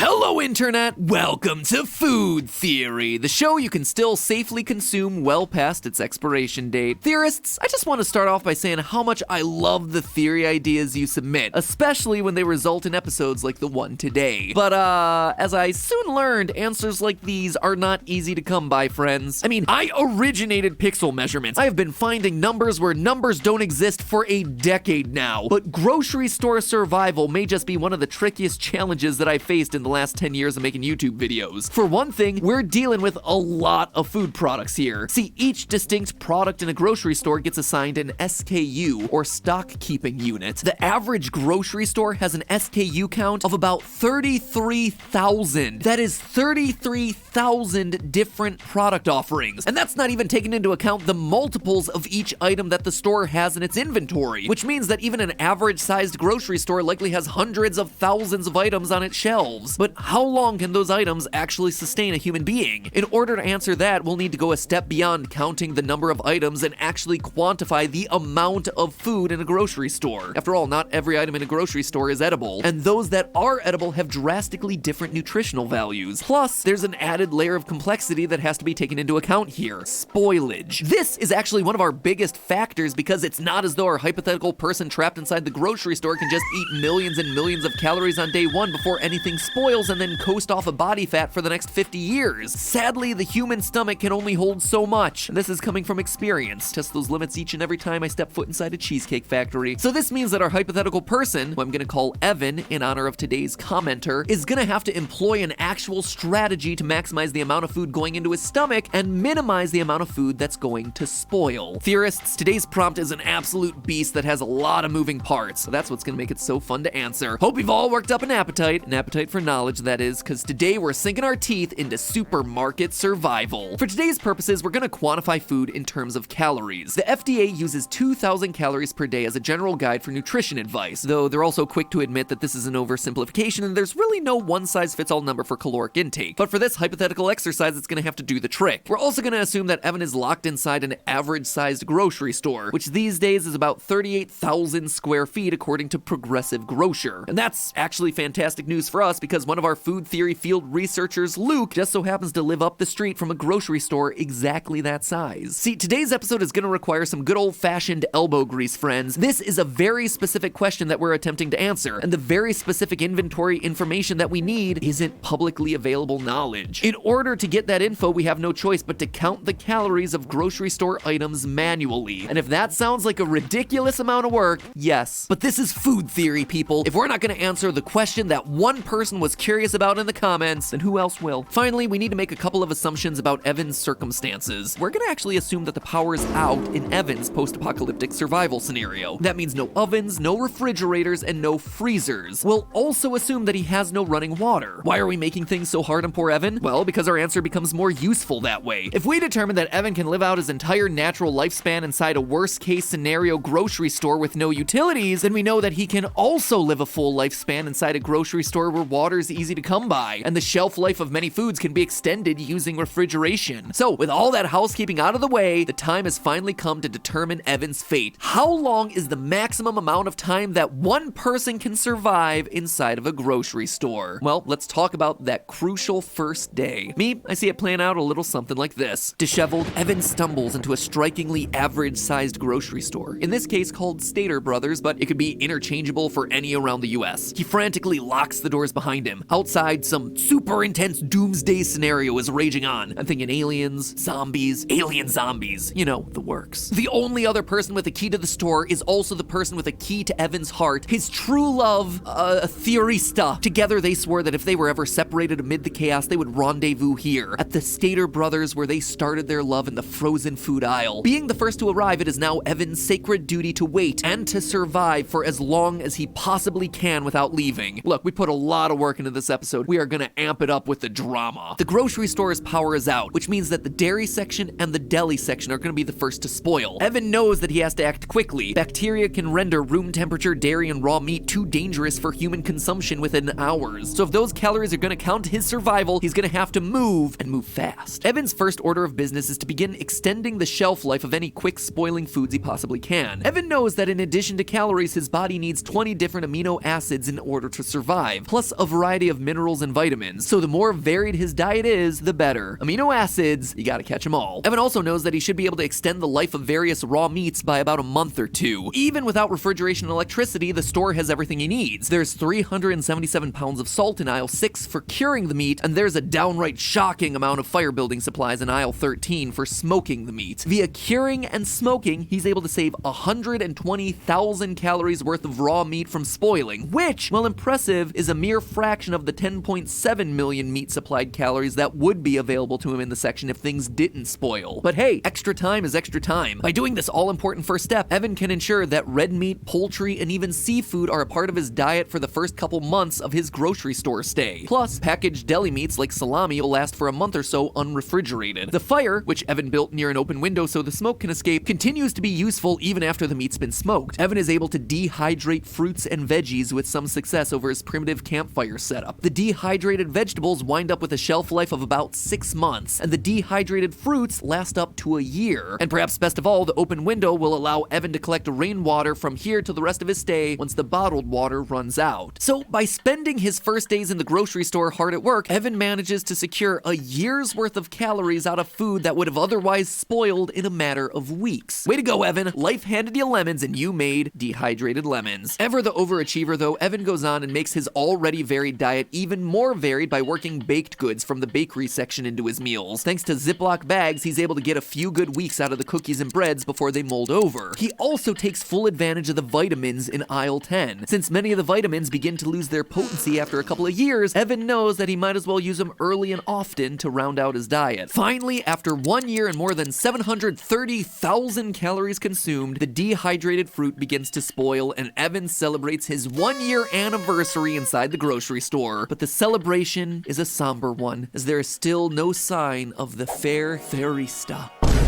Once year 2 rolls around, Evan doesn't have to do nearly as much work. Well, aside from stirring the compost pile every once in a while, all the spoiled food from the deli, produce, dairy, and bakery sections really pile up, and that's not even mentioning the human waste. Ugh. These days, Evan is munching on foods with lengthy shelf lives, like dried pasta, white rice, rolled oats, powdered milk, molasses, potato flakes, whole wheat grains, factory-sealed jerky, dried beans, and lentils. In order to get some fruits and veggies into his diet, he also starts dipping into certain canned foods that have relatively short shelf lives due to their high acidity, such as canned fruit, pickles, and jellies. All told, these foods provide him with 5.1 million calories over the course of 7 years. When his 8th anniversary inside the grocery store arrives, life is pretty pleasant for Evan. You know, aside from the fact that his beloved Therista has yet to show up.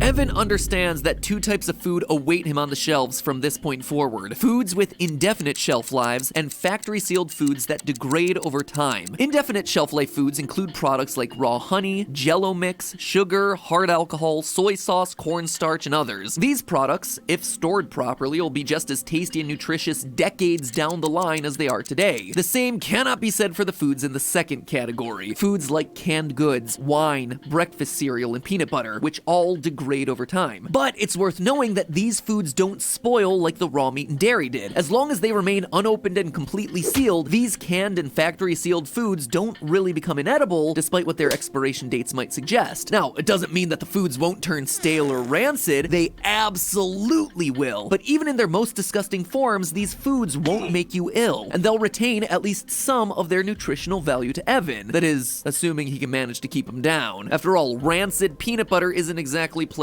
to eat, and perhaps the only thing less appetizing than eating wet dog food is eating expired wet dog food. Deep down, Evan knows that he needs to eat his way through the latter category first, so let's get to it.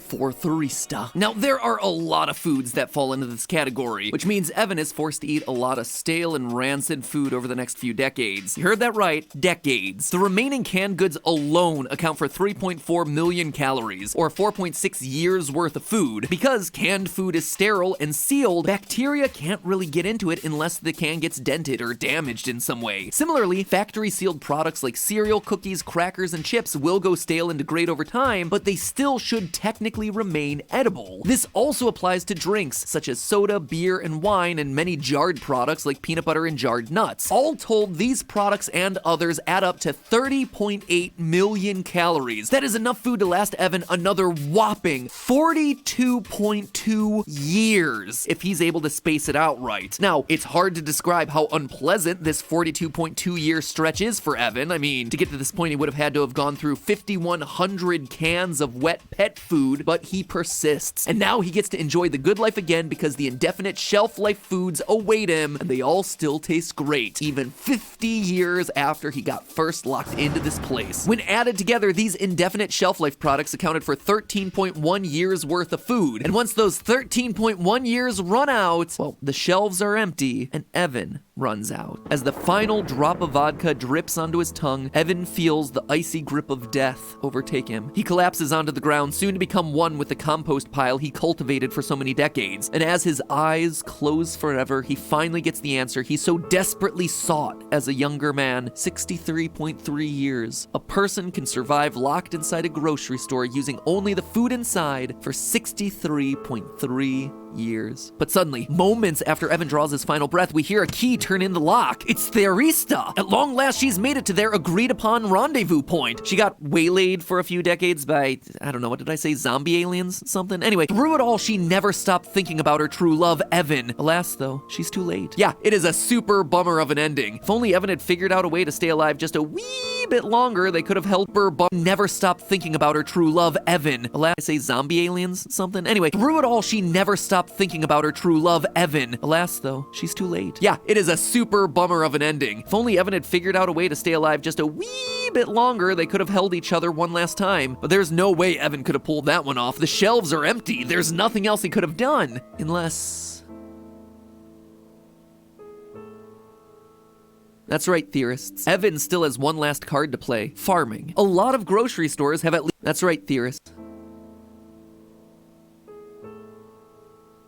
That's right, theorists. Evan still has one last card to play. Farming. A lot of grocery stores have at least a small flower section with potted plants. Our Stater Brothers was no different, and it had about 4 cubic feet of potting soil in all. This soil, of course, can be used to create a small garden with seeds and spores harvested from the produce section in the early days. Potatoes, which conveniently contain all the essential amino acids, are the crop that Evan probably should focus on when he first arrives in the store. Unfortunately, with such a limited supply of soil, Evan is never going to be able to survive entirely off his garden, even if he doubles his soil volume by mixing in 50% compost, which is the maximum ratio recommended. 8 cubic feet of soil can support about 24 potato plants. Each plant produces about 110 calorie potatoes per year, for 26,400 calories annually. Theorists, that is not even 2 weeks worth of food. If only there was a crop that could grow in 100% compost. After all, Evan's got way more than 4 cubic feet of that lying around, and his compost pile only grows bigger with every passing day. Well, I've got good news for you, Evan, because there is such a crop. It requires no sunlight to grow, minimal water, and is readily available in grocery stores. I'm talking mushrooms. Mushroom stems from the grocery store are really easy to propagate. Pretty much all you need to create a mushroom terrarium is an empty plastic bottle and coffee grounds. And of course, Evan has plenty of access to those. From there, mushrooms can be introduced into the compost pile. And from here, the numbers start working out in Evan's favor in a big way. 1 pound of button mushrooms contains 100 calories. A growing area of around 200 square feet can produce 5,000 pounds of mushroom per year. That means that in order to get the 2,000 calories per day he needs to survive, Evan would only need to plant about 3,000 square feet of button mushrooms. And in a 30,000 square foot grocery store, I don't think 10% of your floor space is too much to sacrifice for a crop that'll spare you the indignity of gulping down expired baby food. Between the mushrooms and the potato garden, Evan will have renewable resources of essential amino acids, vitamins, and minerals, not to mention a surplus of calories. So not only will farming allow Evan to survive long enough to see his beloved Therista again, he won't have to eat a single expired food product along the way. So at long last, theorists, we're finally able to answer the question in full. Not only can a person survive their entire natural life locked inside of a grocery store using only the food inside, but that person's family and future generations can make do as well. Evan's story has a happy ending, and it's all thanks to farming. But hey, that's just a theory. A food theory. Bon appetit. Thanks for supporting the Food Theory channel, friends. If you enjoyed today's episode, I would recommend heading over and watching our episode on pizza optimization next. We ran real-world tests to determine which pizza chain can give you the most bang for your buck. It's YouTube that you can use, so give her a watch, give that subscribe button a click, and I'll see you all next week.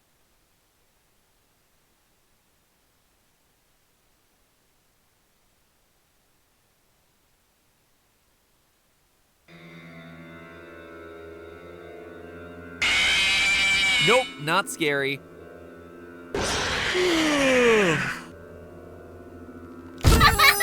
This is just sad. Okay, everyone, listen up. I've been doing a lot of FNAF episodes over on Game Theory, all right? A lot. Some might even say too many. So if you want to make me scream, it's gonna take more than jump scares and a creepy pizza joint. Come at me with something new, something fresh, something different. Well, if you want something fresh. Nightmare Mangle, you have the floor. That pizza you're eating was recycled from used pizzas. Yeah, we took random pieces that other patrons left behind, stuck them together to make a quote-unquote new pizza for you.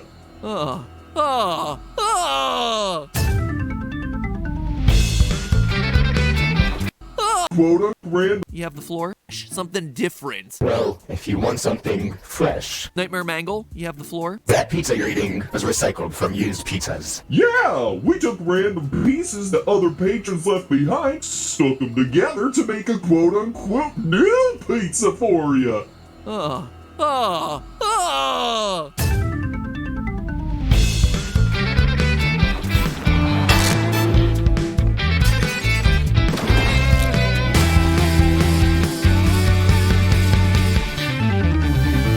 Hello, Internet! Welcome to Food Theory, where a theorist can be a theorist. If your upbringing was anything like mine, the go-to place for birthday parties when you were a kid was Chuck. Had a habit of getting into fist fights, which forced him to find new employment more than once. At the age of 40, Harland was broke.